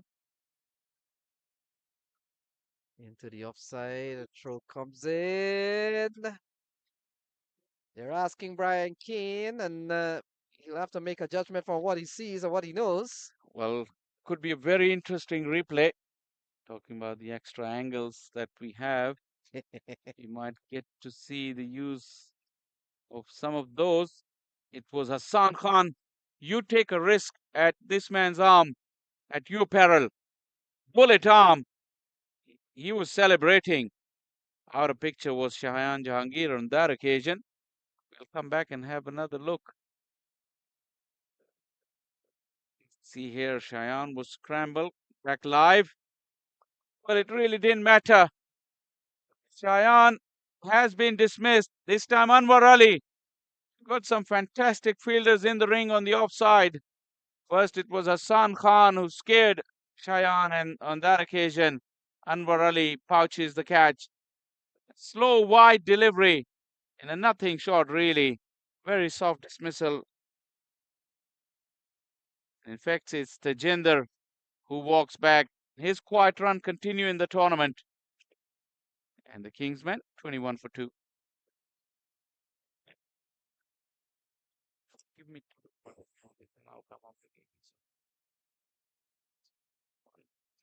So Osama Bal comes to the middle, 22 for 2. Baloch.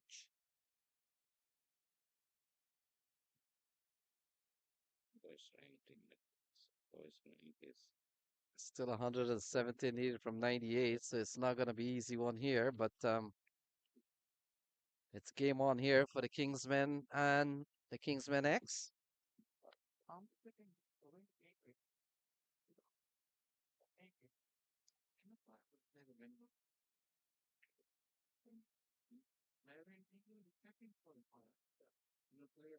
The ball played into the offside. It's scampered through for 1. So Osama Baloch has gotten off the mark.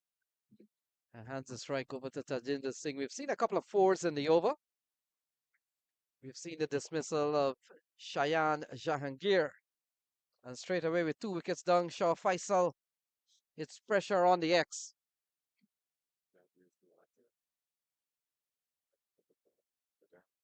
Tejinder was the one who lost his wicket.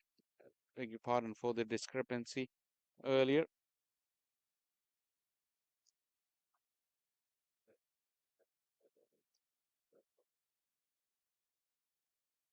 So wide is the call from Brian Keane.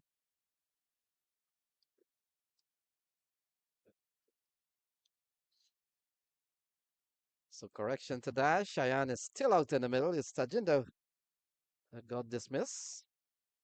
Nevertheless, a couple of wickets fall. 2 for 24. Still a long way to go here for this Kingsman X. Playing a miss, couple of wides here off the bowling of Haseeb Azam. And still a long way to go, asking about 11 runs and over. They're going a 6.5 for the time being. We've seen the departure of 𝗿𝗚𝗎𝗄 Zia and Tejinder Singh so far. This is confirmed.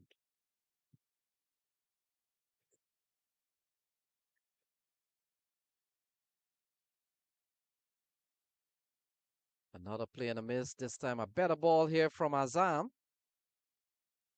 And that completes over number 4. So 4 gone is 25 for 2. So this is confirmed. Clarion Eagles, because they were the rank 2, and the highest ranked team that advanced was Nitro.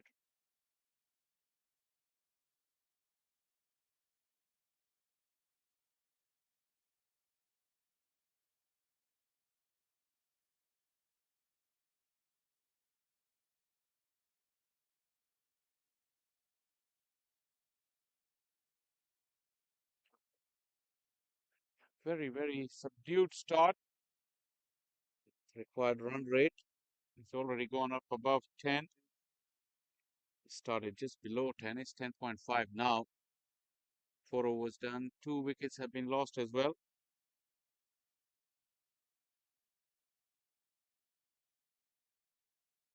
Hassan Khan couldn't pick it up. There was a slight hesitation between Osama Baloch and Shayan Jahangir. So Anwar Ali comes into the attack, 4th bowler to be used. Behind Ilyas, Milind Kumar, Hasib Azam, and Shah Faisal. Where do we get 11 runs and over from the next 25 balls? Something like that. Well, it's getting to a stage where just got to take a decision. Try and go for 1 boundary and over. Anwar Ali appealing. It seemed pretty high from the angle we're watching at. No signal as well. Probably they didn't even cross over, so no chance of a signal there. But Shayan came right across his stumps. Was it in line?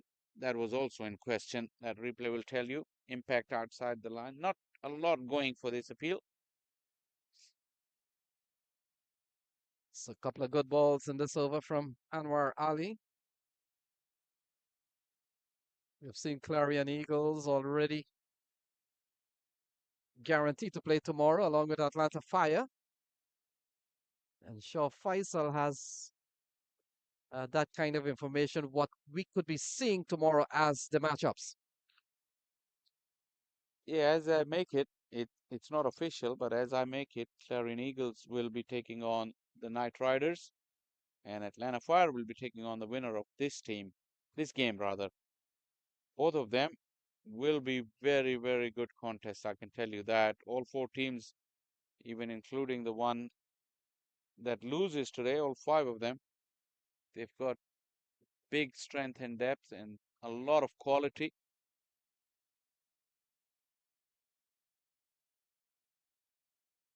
So ball into the offside, challenges the field. He does well. Can't find the sticks. So we looked at the 3 groups and we talked about the Atlanta Fire coming out of Group A. Group B sees the Kingsmen, and we're banking on Kingsmen probably to defend 164 from 92 balls, but anything can happen. You never call a cricket game too early. You never call a T20 game too early itself. And then, of course, from Group C, we saw Clarion Eagles and Clarion Eagles coming out of that group. So, flicked away. That's a lovely shot from Shayan Jahangir. And this has gone all the way, gone for 6. Yeah, can't afford to bowl these lines to Shayan Jahangir. Still inside the power play. Really close of the stumps. That angle was drifting away to the pads of Shayan. He obviously didn't need the second invitation. These boundaries are not too big for these modern day batters. They spend a lot of time in the gym and these big bats. We've seen some huge 6s here, Lenny. At times, our commentary box on that field too was also targeted. So Anwar Ali, final ball, top edge into the offside, safe shot. And they could come back for a couple of runs. So in fact, they'll settle for 1. That will close out 5. And after 5 is 35 for 2.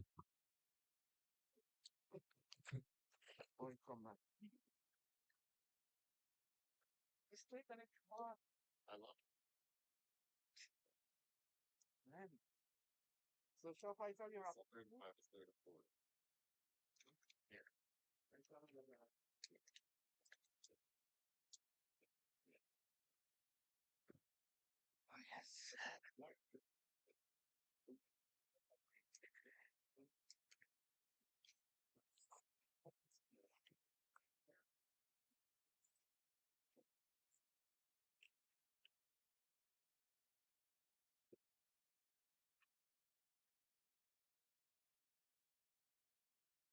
𝗵𝗵𝗂𝗃𝗃. I don't know if you heard Lemmy Chimamara right before he put the mic down.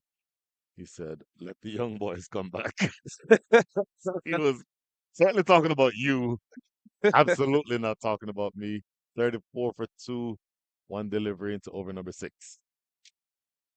Yeah, the Kingsmen X need 158 from 14.5 overs. Required run rate of 10.65. Current run rate 6.58. So definitely need to get a move on with the innings at this stage. Oh, just out of reach of Hasibazam. Tell you what, that was agonizingly close, but it just falls as a dot ball. Delivery literally lofted over his head. Onshore shot there from Cheyenne Jahangir. Very competent batsman, but I think he was just undone by the awkward bounce. And a tall man indeed, but over his fingers, even though he died for it. Yeah, easily you could see there on that replay there was a leading edge. He's looking to work it away on the leg side. Talked about how big these modern day bats are. The edge is almost the same size as the bat face. This is clipped to backwards square per single. And just to add to that point about the modern day bats, right? Not sure how recently you have lifted one, but the willow is thicker and it's actually And it's lighter. half the weight of the typical one that I used to use. No, having said that, did we talk about bats and customization the other day? Yes, we did. Yes, so I ended up using a much, much heavier bat. But you're exactly right. The bat is, you know, a few years ago, the ICC said, okay, the bat face can't be exactly the same size as the edge. So they put some regulations in, but the thickness of the edges is such that, you know, combined with the power of the modern day players, smaller day grounds, all of that combines to have so many more sixes in the modern day game as we did when we were in the 70s and 80s. Good delivery. 𝗧 𝗦𝗽 with a good collection. Remember, 𝗧 𝗦𝗽 is the substitute keeper, if you will. Ami's Raja with a side strain playing in the field today. Raja with an excellent knock to lead his team to that very competitive total. As you see that delivery very, very close to the edge of the bat. Just as we were mentioning how thick the edges are, that delivery just seemed to evade it by less than an inch. Slower delivery, that's well bowled. Excellent ball. This is a much better over for Hasibazam. 1 run conceded from it. His first over was over number 4, and it went for 11 runs, even though he did take a wicket, but much more expensive than he would have liked to have been. This is a lot better with 1 ball to come. In fact, that is the end of the over. My apologies. Missed that.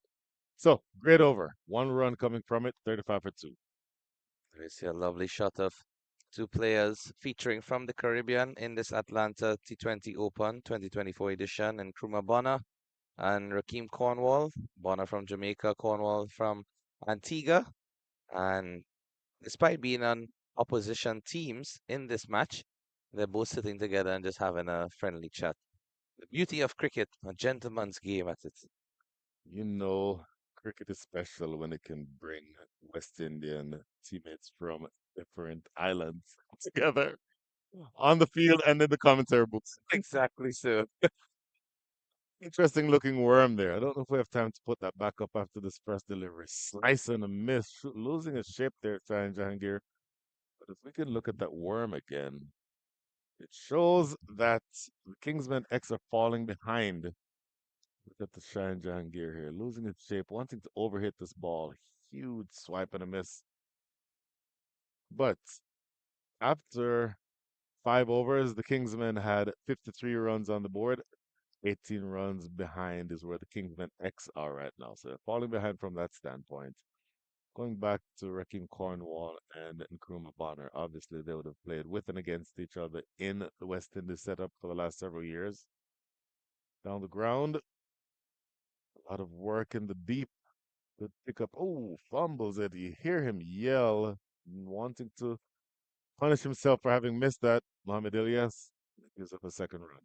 On the fine margins of this game, a very, very minor fumble indeed. The ball didn't really go past him much, But just the fact that he didn't pick it up cleanly and get the throw in one time, batsman were able to come back for two. So I've been to Antigua a few times. I was amazed to find out that a significant, disproportionate percentage of the population is actually from Jamaica. I was very surprised to find that out. Likewise. Powered away, but straight. In fact, that is Ramiz Raja himself we mentioned. Look at the throw, and that is the right side that is aching. So not much on that throw. He typically has a bullet throw from the deep. He's the regular keeper, but when he's in the field, he can easily hit the keeper from where he is right now. Has a really strong throwing arm, but nothing near that right now. Yeah, that side strain, despite the difficulty that he's facing, still on the field and still willing to give the all for his team. That sort of commitment is exactly what the Kingsmen would need to bring this match home if they are able to secure victory. Unworldly Khan into his second over. Hammered straight towards Ramiz Raja again. Look at that effort. There we say it. There we say it. This is what you want to see from your senior player who is absolutely in pain, throwing himself around on the ground and getting that one back in. What I like even more about this attempt, look at the timing of the dive. If he timed just too soon or just too late, he would have missed that delivery. And if we can see that again, look at him grimace after he throws this ball from the boundary. Look at this. Coming back in. Look at the grimace after he throws it. Look at this. Wow. Absolutely painful. You know that that is painful, but he is putting everything in for his team. Apologies, gentlemen, for playing director there. Second. But I think it's a story that has to be told. He is really putting it all out there in an effort to make sure that the Kingsmen X don't get this total. Yeah, definitely 150% out there from Ramiz Raja Jr. with the bat initially, and now at the field you see Jahangir just signaling to the tent. Might probably want a replacement bat. Last ball of it over here for 𝗂𝗚𝗏𝗏 Khan. Start delivery. Pulled into the deep. That should just be a single, you would think. Good clean pickup by Ahmad Alam. And that is the end of over number 7. 41 for 2. That required run rates just rising ever so steadily as we do get to see the worm here again. You can see the tails of both teams. The first worm definitely went up in the ascendancy as the Kingsmen were able to reach the 191. Very formidable target. The second worm Kingsmen 40 for 2 at this stage. 2 wickets just around the same phase of the innings for both teams. But unfortunately, Kingsmen X not scoring as rapidly as the Kingsmen were, leading to that difference in the required run rate and the current run rate at this stage. Maintaining that 18-run gap between the first inning score for the Kingsmen and the current score for the Kingsmen X at the end of over number 7. The Kingsmen were 59 runs to the good. As of right now, the Kingsmen X on 41 runs on the board. So they need, as you said, they need to score almost 2 runs every ball the rest of the way. 11.62 is the required rate. Scoring at 5.86. So they need to essentially double the scoring rate that they have right now. Hasib Azam to continue.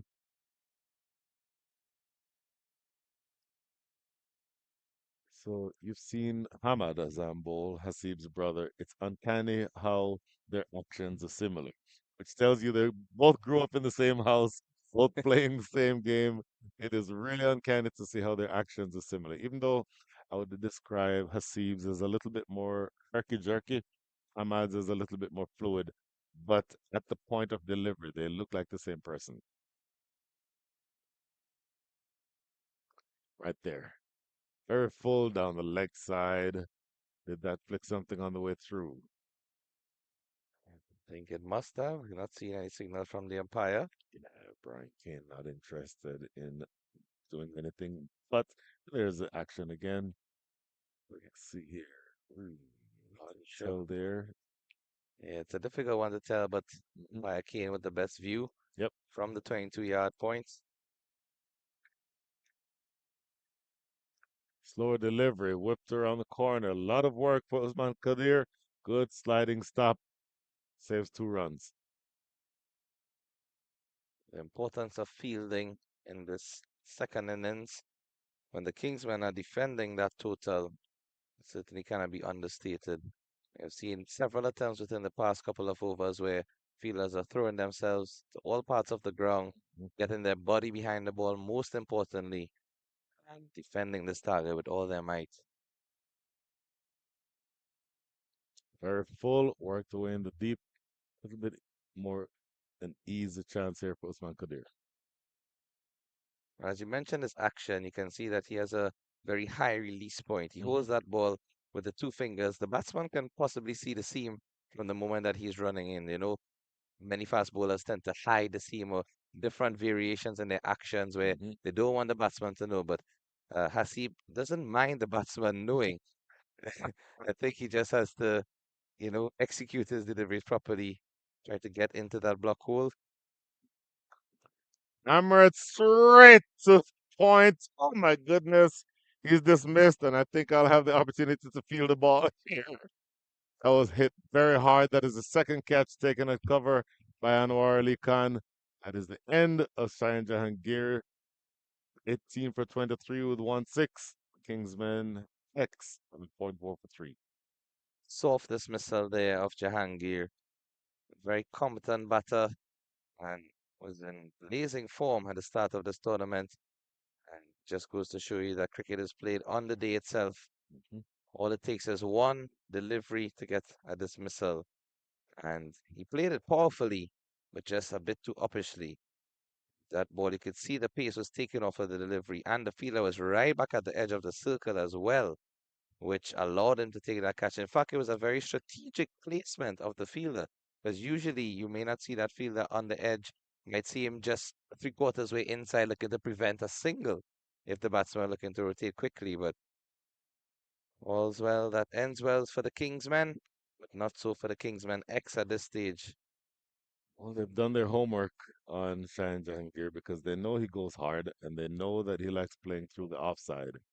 So that's going to be something that Shaheen Jahangir will go to school on because he knows his game, but he also knows that when he gets dismissed in the same way a number of times, that he'll want to take a look at that. New batter is going to be Hassan Mohsin. Hasib Azam to continue.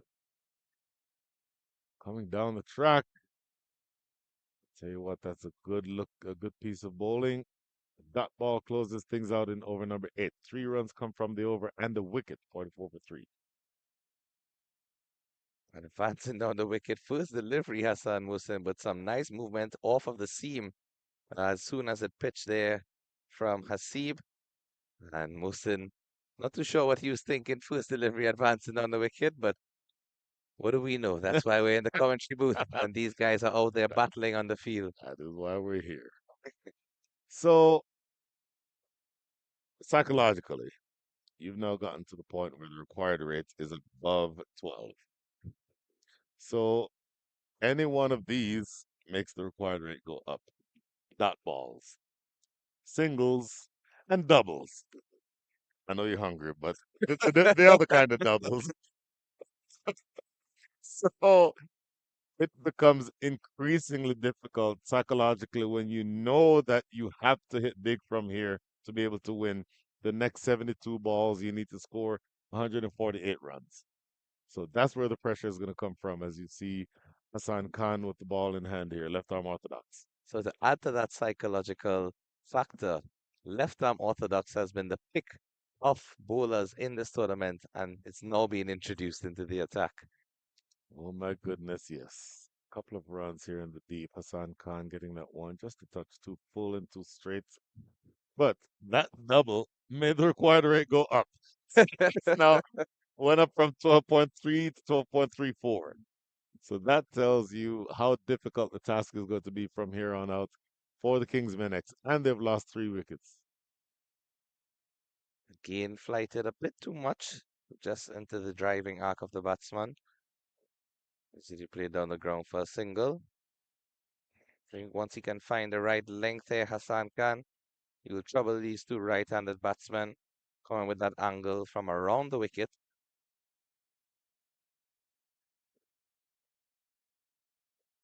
Reverse sweep. I think he wanted to beg for a wide there, but I saw that earlier. The wide, whether or not it's a wide, is based on his initial stance. Bowling from wide of the crease. Nice Mhm. drift in and good turn away. Served down the ground. Ramiz Raja, top end. See that? Cocked his arm as if to throw, but thought better of it at the end. 2 balls remaining here in over number 9. And again, the job keeps getting harder and harder for the Kingsmen X. And Hassan Khan will not make it any easier. Fuller, straighter, flick to square leg for a single. Using different lengths so far, Hassan Khan. Not really finding that consistency, but thankfully, just singles being conceded. 2 off the first delivery, 3 singles and a dot in the over. Finished strong without a boundary. I tell you what, he gets this away nicely in the gap, down on one knee. Hassan Mohsin finds the boundary at deep square leg, so closes things out in style. Hassan Mohsin, that's his first boundary. And the end of 9 sees a score at 53 for 3. Nice looking sweep shot.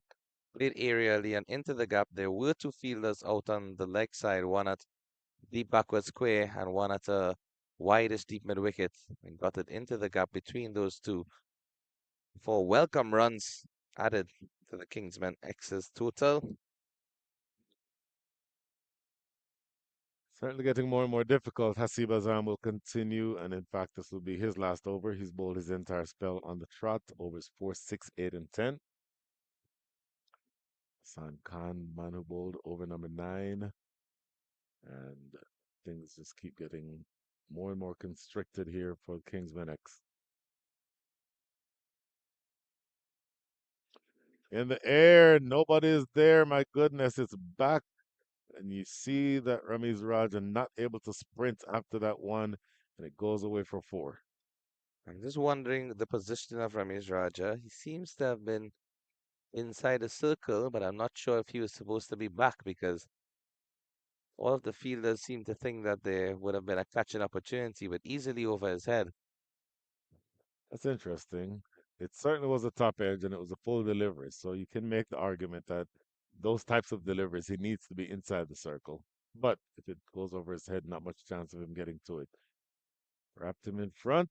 No, he bowled him. My apologies. I missed that live. Thank you with your eagle eyes, Mr. Keshav Bahadur Singh. And that is wicket number 4. Kingsmen X are going absolutely down in flames here. Yorker length delivery from Hasib, and again with that high release point. That's exactly what you want to see. He was a bit too full on a couple of occasions after he released, and that's the risk of bowling and releasing from that high point of delivery with the seam forward. You can either get it a bit too full or get it at the right Yorker length, and spot on there, Hasib getting into pitch full onto the stumps and clipping the base of that off stump. 4 down, 57 for 4 in 9.2 overs. Kingsmen X reeling at this stage. It's going to be a very tough uphill climb here, Brian. It is. And you know, great fast bowlers hunt in pairs. Great commentators also hunt in pairs. And so the commentators, our pair has been working alongside the pair of 𝗏 Faisal and Lenia Chaibar. I don't know that we'll get a second chance to get back on the air because they seem absolutely to be collapsing here. The new batter, Shehan Surya, who's coming out at number 6. It's curious to me in and of itself. Man who's coming off of a century, left-handed power hitter, and body double for 𝗃𝗃𝗃𝗃. But he will now be replacing Shahan Jahangir Hasib Azam with 4 balls remaining in his spell. Who's looking to run this down. That is one of his pet shots, that little angled bat down to deep third. Just as you mentioned, Jayasuriya coming in at a unique position given his batting capabilities. He also did not feature with the ball, and he wasn't moving around too freely in the field in terms of changing several positions. So Let's hope it's not anything to do with a niggling injury or anything affecting his physical competencies. Let's hope it's just a matter of strategy. Lovely looking strike. Gets through mid-on. That's a misfield. He'll not be happy with that. Jayasuriya gets off the mark of the double. You can see Jayasuriya just shaking his hand, and now he's looking at it, taking off the glove. He played that shot, and while he was running, a misfield there. Not the greatest of work in the outfield, but Jayasuriya. You can just get a look back at that after this delivery. You'll see him grimacing in pain and shaking that bottom hand. There he goes, running it down to deep third. As I said, one of his pet shots. So one ball remaining here in over number 10. Boy. So the prescription is for big hits if you're choosing to go after the victory. Maybe they're happy to simply say, you know what, we're keeping it in the family. We'll all go have a beer after this. But it does mean that things are becoming very predictable. Last ball of the over.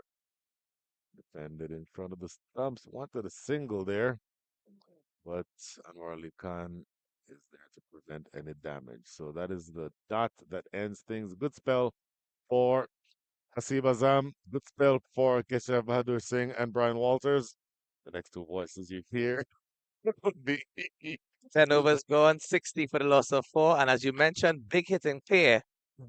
when you big want hitting big hits. batsman, Shah Faisal and Lenny is going to come into the attack of the commentary booth.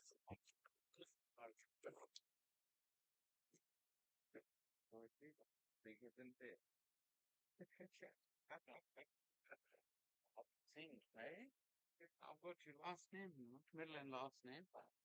Oh, Jumbo doing. That's a great shot. Jumbo.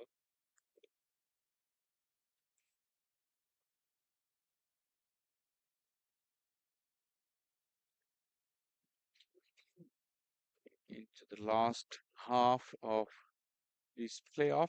Last innings, last half of the last innings of the playoff. It's been a bit subdued. The run chase. Can Lenny Achipar get in the com box and fire up the Kingsman X? Or do we need Vinod's services for that? Because it's been a bit quiet lately.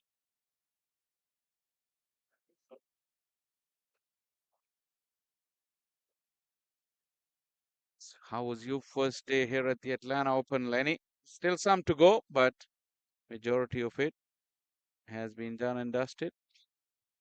Yes, sure, Faisal. It's always flowing as a commentator when you've got a good game to call. This is a good game in the fact with the fact that Kingsmen has another wicket goes down and we're inching closer to going home. 61 for 5.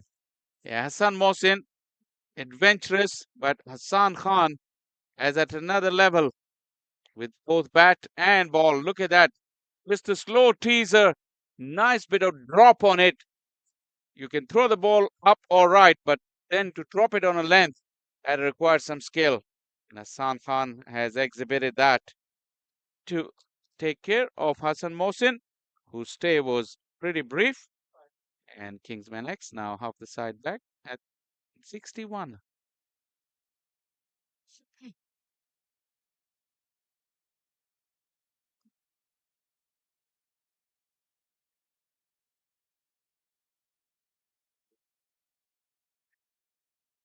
Yeah, Bonner comes to the middle. A long way to go, 131 to win from 58 balls. But Shah Faisal, you talk about this Kingsman team, and I know they posted 190. And the fact is, they've always been a team in habit of posting these big scores. When you look at the earlier part of the tournament, haven't the Kingsmen team posted a couple double hundreds? Yeah, they did early part of the tournament. Like I said, the field 2, which we had, slightly shorter boundaries. And we saw the scores in that region. But really, yesterday, the the top seeds in all three groups collided with each other. And now the playoffs. So very good game in the morning. It was very, very tight. For 17 overs of the run chase, you couldn't have called which way it was going. Yeah, we come down to a situation in which we're beginning to see the formation of that 4 remaining teams. Last time we were here, we counted 3 for sure. We're still waiting on this one, and you're afraid to call this game. I don't know why. Oh, big rap on the not all says the umpire. 𝗂𝗧 𝗫𝗂𝗃. We talked about the Centurion, the lone Centurion in this series so far. Got a big knock in one of the games, and then we talked about 11 half centuries after him. We saw one not too long ago, that off the bat of Ramiz Raja, who got 65. We saw also a big 50. I think Chandrapal Hemraj got 78 not out. Stephen Taylor got a 65.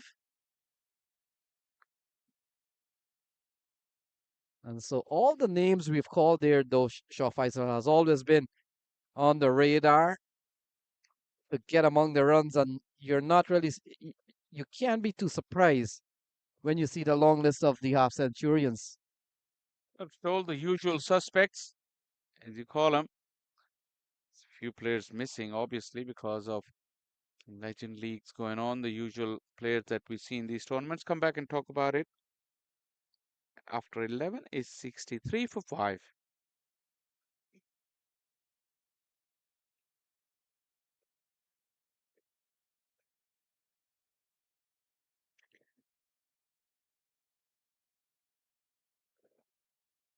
Yeah, also we have seen some personnel movements around. For example, talk about leadership. We've seen Stephen Taylor getting a chance to be at the helm of the Atlanta Fire, not without their usual captain Aaron Jones, who's been part of the Samp Army outfit this time. So a chance for the players to really recalibrate, refresh their teams that they play with, and get a chance to experience another franchise, another unit for a tournament.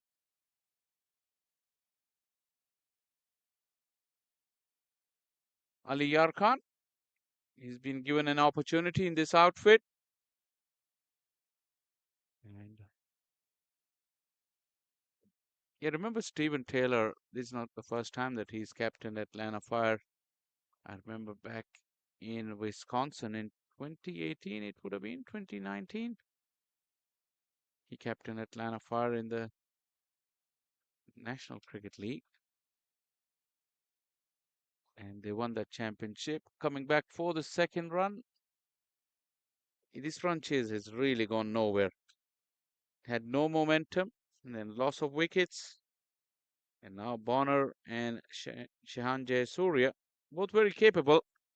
But somehow you feel that the task is just beyond them.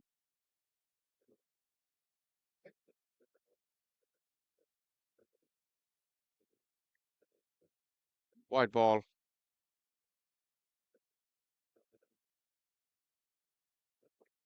And Shaw Faisal, you look at the many West Indian players, Bonner being one of the many West Indian players we've seen here from time to time.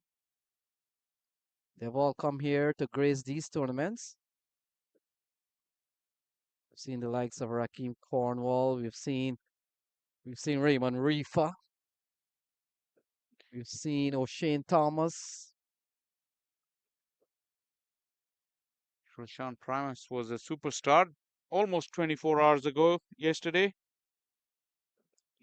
Such an anticlimactic feel at the moment. Pass your mind back to last evening, yesterday, exactly at the same time, 5:30 local time. You're watching an absolute thriller, which was heading into a super over. What a game that was. What excitement and drama it had. What is a tournament without a super over, Shaw Faisal? 124 still Still to win here. Kingsmen in control. But this year at the Atlanta Open, we've seen a complete domination and an influx of a lot of players out of Pakistan. Yeah, most of the teams, and especially the ones that they've made it to the semi-final, and including whichever outfit of Kingsmen go through, as this is in the air and dropped. It's the last thing you would ever wish to see, because 𝗂𝗏𝗃 hardly ever drops a catch. That sums up the mood in the camps at the moment. Seems to be a loss of concentration. Seems like the teams are just going through the motion, and 𝗂𝗏𝗃, of all people, has shelled a regulation catch. Well, it's not done for some. 𝗂𝗏 wants a new blade. So he still has some intent. 124 to win from 49 balls, but seen another impressive campaign for the Kingsmen. We talked about the amount of players willing to play for this brand. You can't just bring one team in the tournament anymore. Yeah, they got a lot of strength and depth. So that's why they have to field the two teams.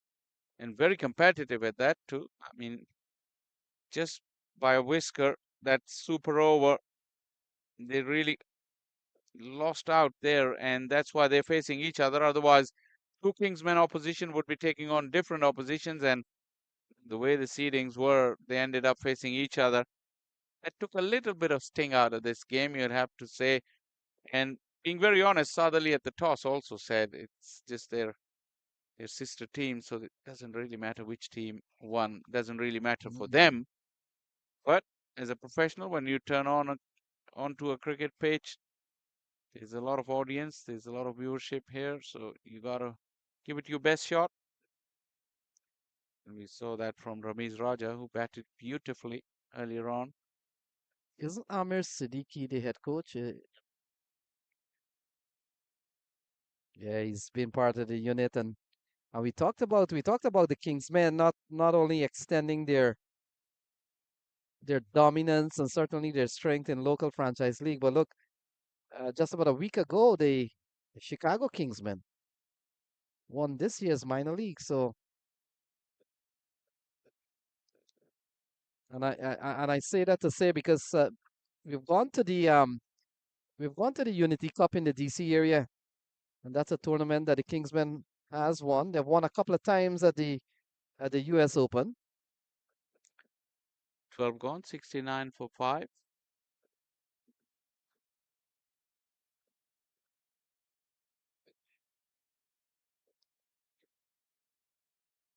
No. Are we mute?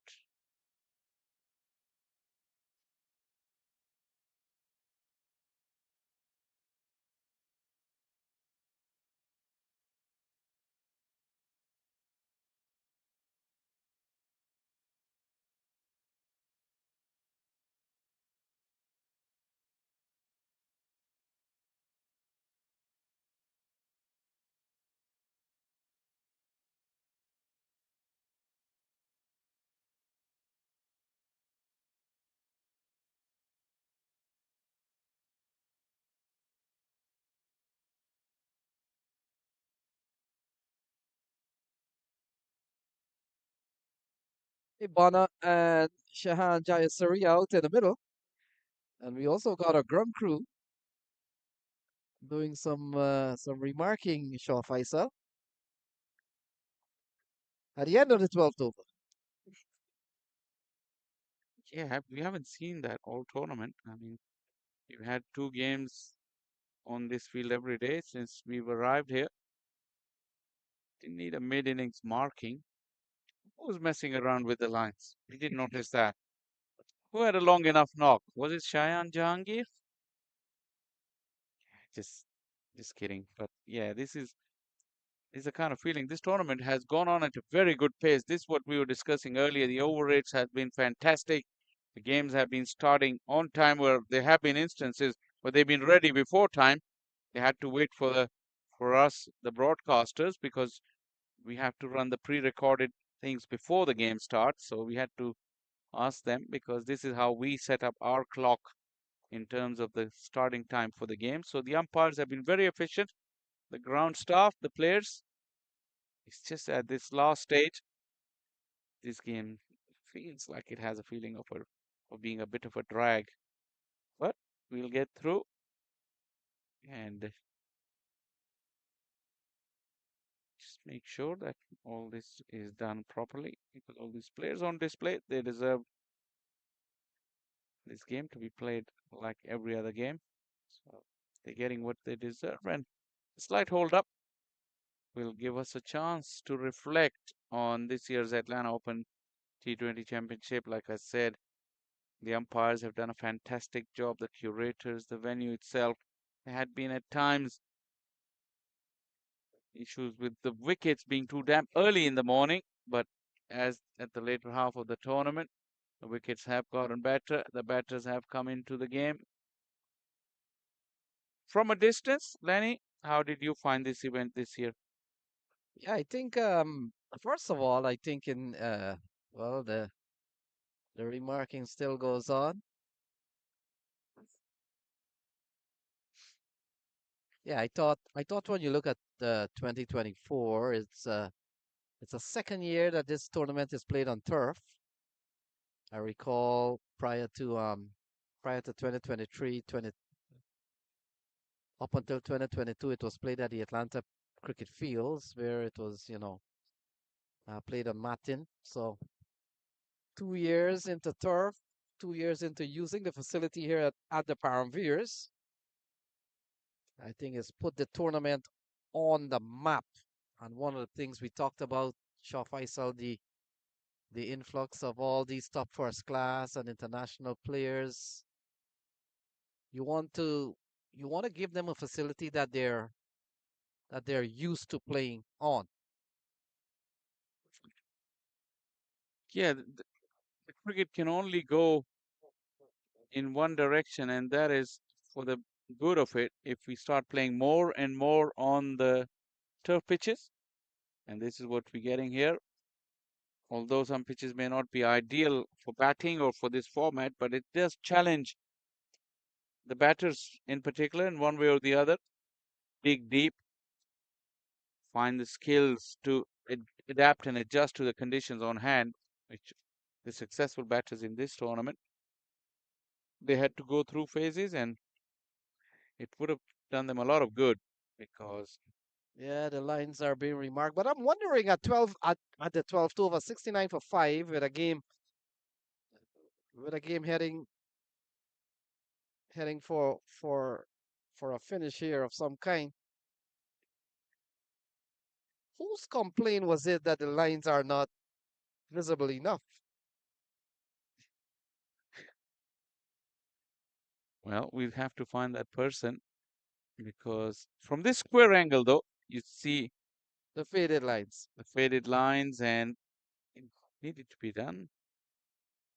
It's just a strange that we didn't feel the need for it earlier in the tournament. But yeah, taking their time, making sure they do it properly. That's the most important thing. Yeah, cricket continues tomorrow, 10:30 and 2:30. We get into the semi-final, and it's gonna be quite interesting tomorrow.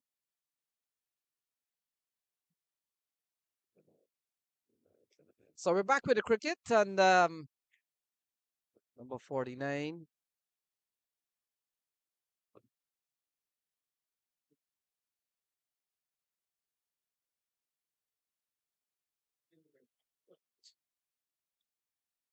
Usman Khadir has been given the ball, so he comes in here. Shah Faisal with 123 to win, but with new markers. And here we go, 69 for 5.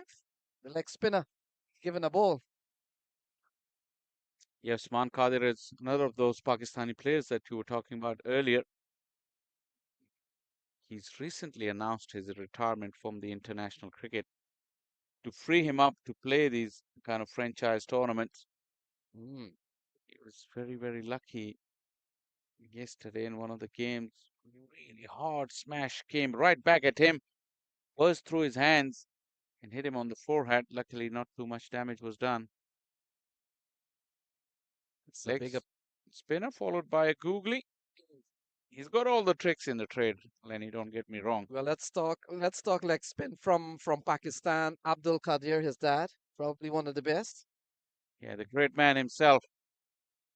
And Usman is, by the way, the youngest of Abdul's sons.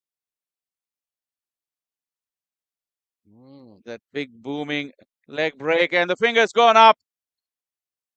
This was a terrific delivery. Give it a real good rip. And there was a bit of drift and then turn. Got the edge. Have a look. Yeah, big swing from Bonner. Doesn't go nowhere except into the glove of the keeper. And another wicket goes down for a smiling Shaw Faisal. Yeah, that last bit of that appeal is reminiscent of his dad. This was his type of appeal after the initial appeal. You have a look. That initial appeal is pretty gentle, but look at now. That's typical of Abdul Qadir, the great man. And he gets the decision in his favor. Early success for Usman. It's now 69 for 6. Yeah, we're talking leg spinners. We've seen out of Pakistan. We've seen 𝗂𝗪𝗪𝗂𝗪, not a leggy. Mushtaq Ahmed, the wrist spinner. 𝗂𝗪𝗪𝗂𝗪 also with the variations. With the 𝗬𝗓. Yeah, off spinner originally, but his 𝗬𝗓 could turn as much as a leg break. Danish Canaria. Yeah, Danish also played 65 test matches for Pakistan. He was at the same time, his emergence was at the same time with Imran Tahir, who never got a chance to play for Pakistan. Instead, he made his name from playing from South Africa, Imran Tahir. Shahid Afridi. More in white ball format, quicker through the air. He did play test cricket and has a 5-4 in test cricket. Yasir Shah. Oh, another one goes down. And Usman Qadir on top here, 69 for 7. On a hat trick as well. Ehsan Adil, who didn't bowl today, but was relishing a chance to bat up the order. Another flighted delivery. This was the googly, went the other way. To the delight of Usman Qadir. Absolutely bamboozled Ehsan. And now Usman Qadir will be on a hat trick as Ehsan walks out for a duck. 69 for 7. And Shaw Faisal, you get the feeling that Usman Qadir thinks there's so much life in this game because he's on a hat trick. Yeah, we needed that kind of exuberance and energy after the last 15 minutes, where mostly we were seeing the lines being drawn at popping trees at either end. Very welcome boost of energy from Usman, and it'll be a fantastic effort if he can get a hat trick. Get him in the fielders like a test match. So Akhtar Shah comes to the middle. On a hat trick is Usman. And here's the hat trick ball. Runs into ball to Akhtar Shah. Oh, he comes on hat trick. Hat trick for Usman Qadir. 69 for 8 for Shaw Faisal. Yeah, he's making sure that he's making up for the lost time in the last half an hour or so. But this one was the flipper. So he's got a wicket with a leggy and a googly. And this one was the flipper, front of the arm.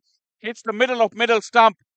And Akhtar Shah, look, very ungainly. Well bowled, Usman Qadir richly deserves the hat trick. Well, still a ball remaining. Saad bin Zafar comes to the middle. And you never know if he can take 4 in a row. We saw yesterday. We saw triple wicket maiden yesterday. Today. That was today, Ehsan Sohail Khan. But we saw a hat trick yesterday from Harmeet. Sohail Khan. Any, you've been traveling from New York all early morning? It's been a long day for you. It's about to come to an end though, because Usman has got one delivery left and he's got a slip for Saad bin Zafar. He's asking the mid-on and mid-off fielders to come up 10-15 yards off the fence. quietly played. Close out over number 13 is 69 for H. Can we see all the 3 dismissals in one we go? see them. Yeah, we can see them. No, I don't know. Yeah. You talk. You go.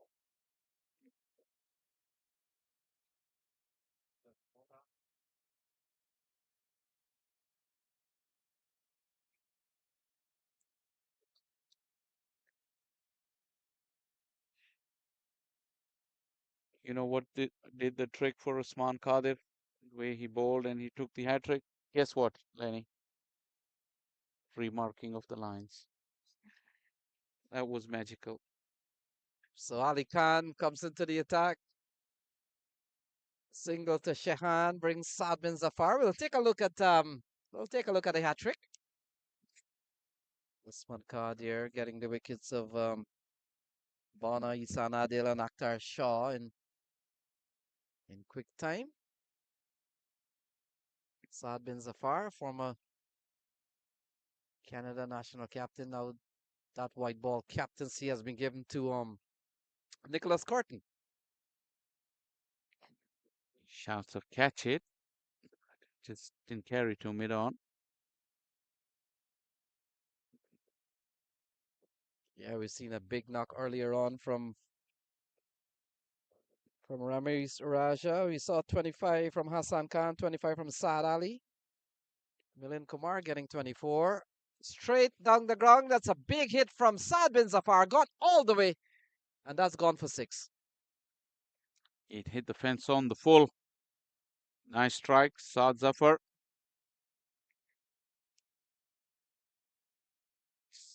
Cleared that front leg, but went through straight.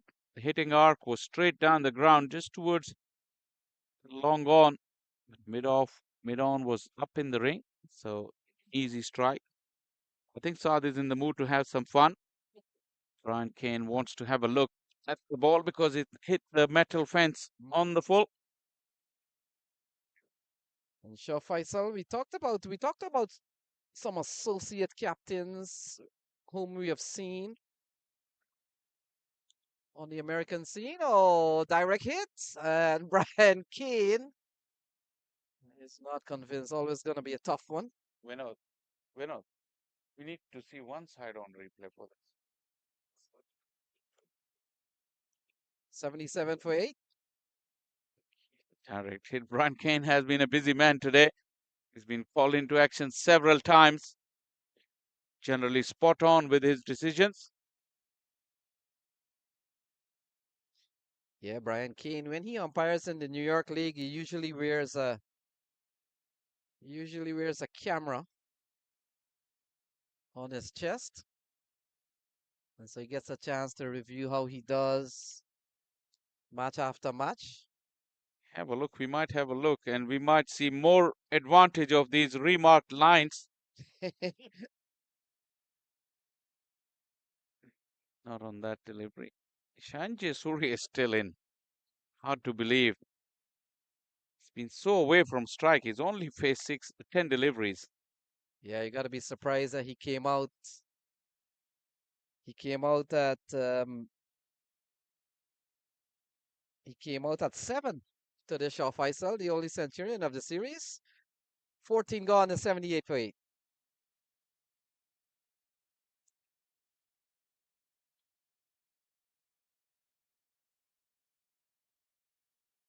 We'll have to wait and see if Usman Qadir can add to his wickets tally.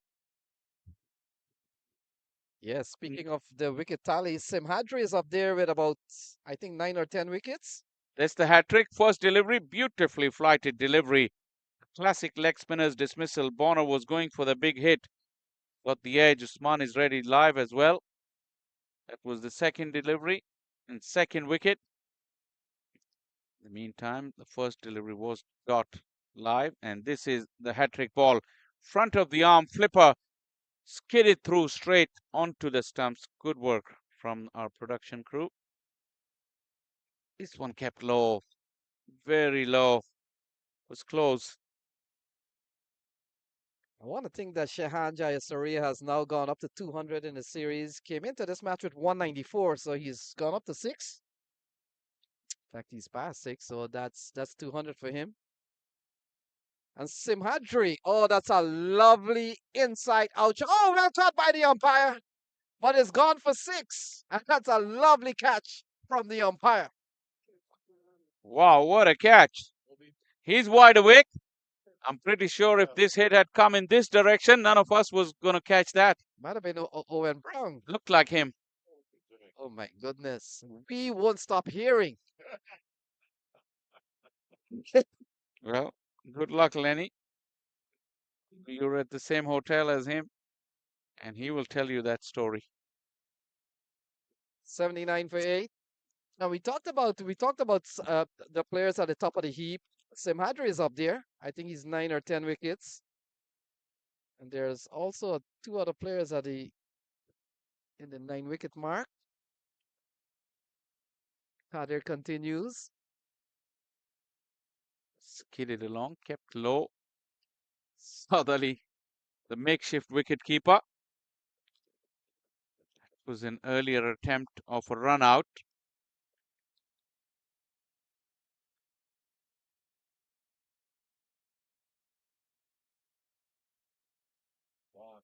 Got the edge, the appeal, and the fingers gone up. This is the 4th wicket for Usman Qadir. And the 9th wicket has fallen for the Kingsmen X. They're really reeling and with literally no hope of making a comeback. 9 down for 85.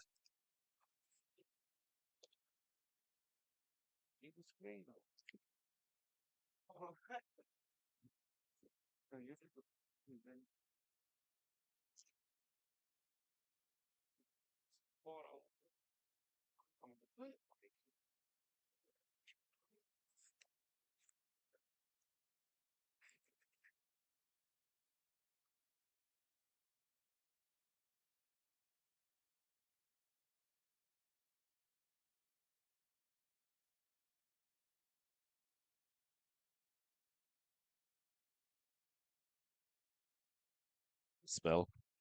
I was more using short bursts. This may be the shortest burst that one of ever been used in, because the next wicket of any flavor ends this game. This is going to be Ali Khan to continue. Let's this one go for yet another wide. Your thoughts as we go toward the back end of this innings that can end with the next wicket?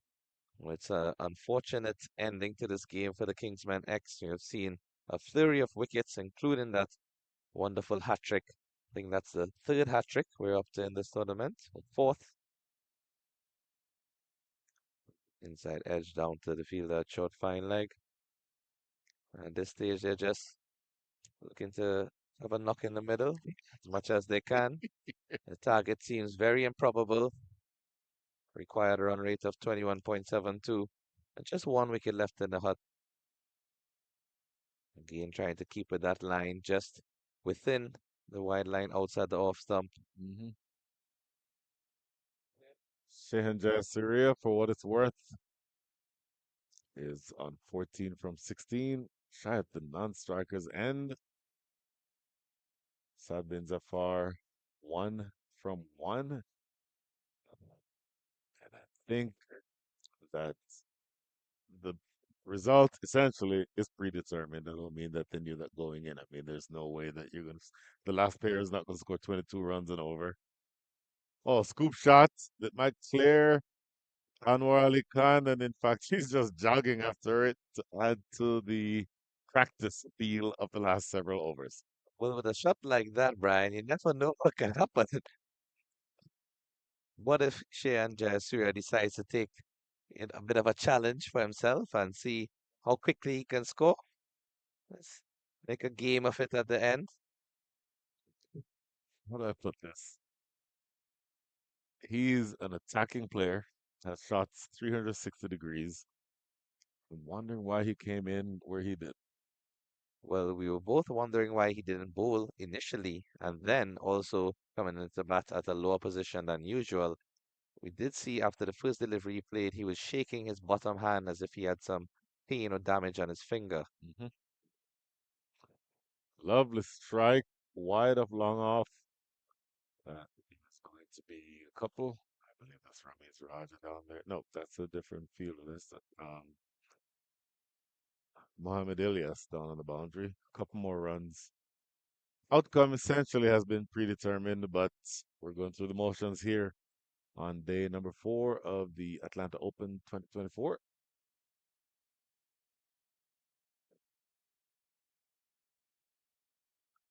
That ball closes things out. 10 runs come from the over, 95 runs on the board. For what it's worth, they have not yet gotten to the halfway point in terms of runs needed. 97 needed in the next 24 balls. So just to see in a potential scenario, if you were a batsman out there at the crease, what would you do at this stage? If I were 𝗂𝗲𝗃𝗃, throw the kitchen sink at everything. If I am Saad bin Zafar, I've played international cricket for a while. I'm not necessarily trying to accomplish anything. Depends. Am I short on match practice? If I am, then batting practice the rest of the way. 𝗂𝗲𝗃𝗃 may want to see if he can, do some damage on his way out the door, so to speak. Oh, look at that. Runs it off the face of the bat straight to Hassan Khan. It slipped. That is victory for the Kingsmen. The Kingsmen X collapse in a heap. Kingsmen win by 96 runs. Look at that delivery again. I was just wondering if 𝗂𝗲𝗃𝗃 would be relishing the opportunity of playing to the right-hand leg spinner ball to into him. And this delivery just kidded off the surface. Googly at that. That was the googly. That's a And good catch. a good catch as well. So all in all, it's a good wicket to end the run chase by Kingsmen X. Kingsmen have won by 96 runs. And just take a look at the bowling figures. Pick up the bowlers. Usman Khadir, 5 wickets, 6 runs, 2.1 overs, Insane. 1 maiden. Insane. You would dream of those figures any day.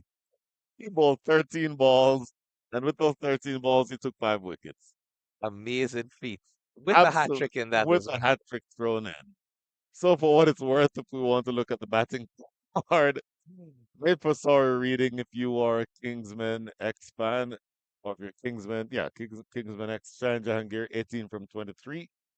Osama Bal, 16 from 17. Shahan Syria, 19 from 19. That was the last wicket that you saw.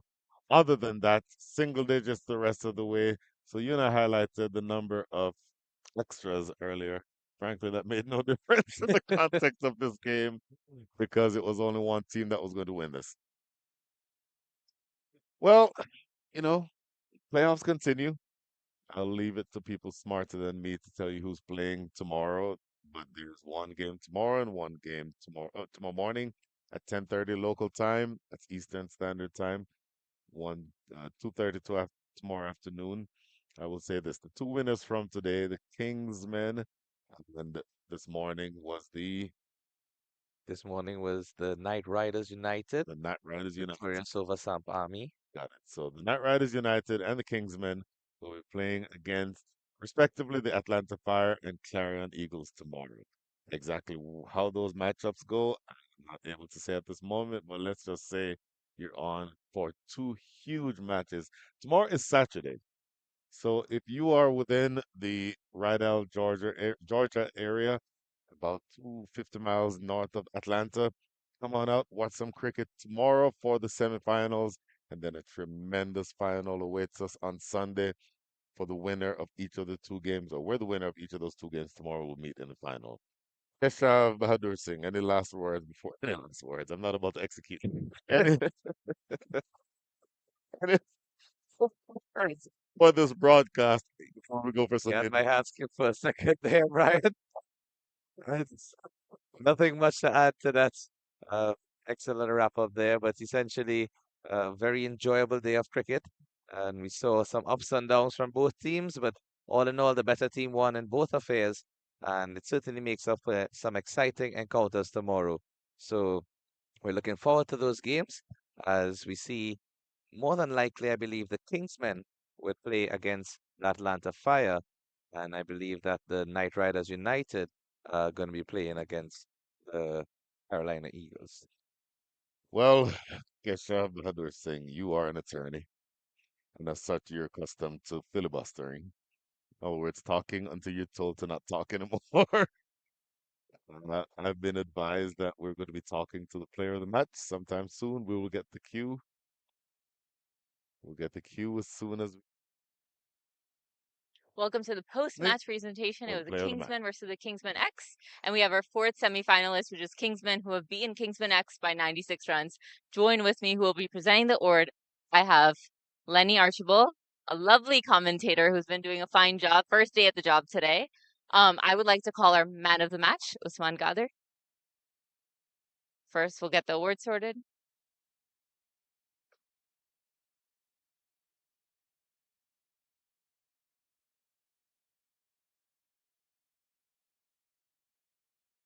Talk about a bowling performance. I mean, especially when you bowled your over, when you got the hat trick, no runs given as well. Let's start from there. Yeah, well, I think I was just waiting for my bowling, and I think today I was thinking that the captain is not gonna give me the ball, so I was very relaxed. And suddenly he called me and he said, "Okay, come and bowl." So I just doing my basics things, and Allah Pak give me remote this. I mean, ending your bowling spell, 2.1 overs that you bowled, 5 wickets just for 6 runs, and that hat trick that you had was maiden over as well. So I think a pretty good job with the ball. Yeah, I think so. I never take hat trick all over my international career and other stuff as well. But I think today took a hat trick, and nobody was there to cheering me up. So I think it's pretty good. I took a hat trick, and I'm very happy for that. Now, after getting Ehsan out, were you on the mind? Did you know, it was a hat trick ball, and were you thinking about it? Yeah, no, I was not thinking about it, but I know that I have a hat trick ball. So I just ball my basic ball, and batsman make a mistake and get the wicket. Okay, now going into the semifinals, you'll be playing the morning game. What are the thoughts? I mean, Kingsmen have been winning almost every trophy so far. Do you think you guys can get them to another final? Finger crossed. I think morning games always have some difficulties because of the dew, and I think we have a very good strength, and where we have a good team, and we have a very good combination. So I think we're gonna play very good cricket tomorrow, and hopefully we won the semi-final as well. And what do you think the preparations might be? It's up against Atlanta Fire, who have also dominated throughout the tournament. Yeah, I think so. I already told you that we have a very good side, and we have a very gel side as well. So I think we will compete very nicely tomorrow, inshallah. Congratulations on your performance and all the best. Thank you. So tomorrow we have 2 semifinals. The morning it'll be Atlanta Fire versus the Kingsmen, and the second one is the Clarion County Eagles versus the Knight Riders. We'll see you back tomorrow.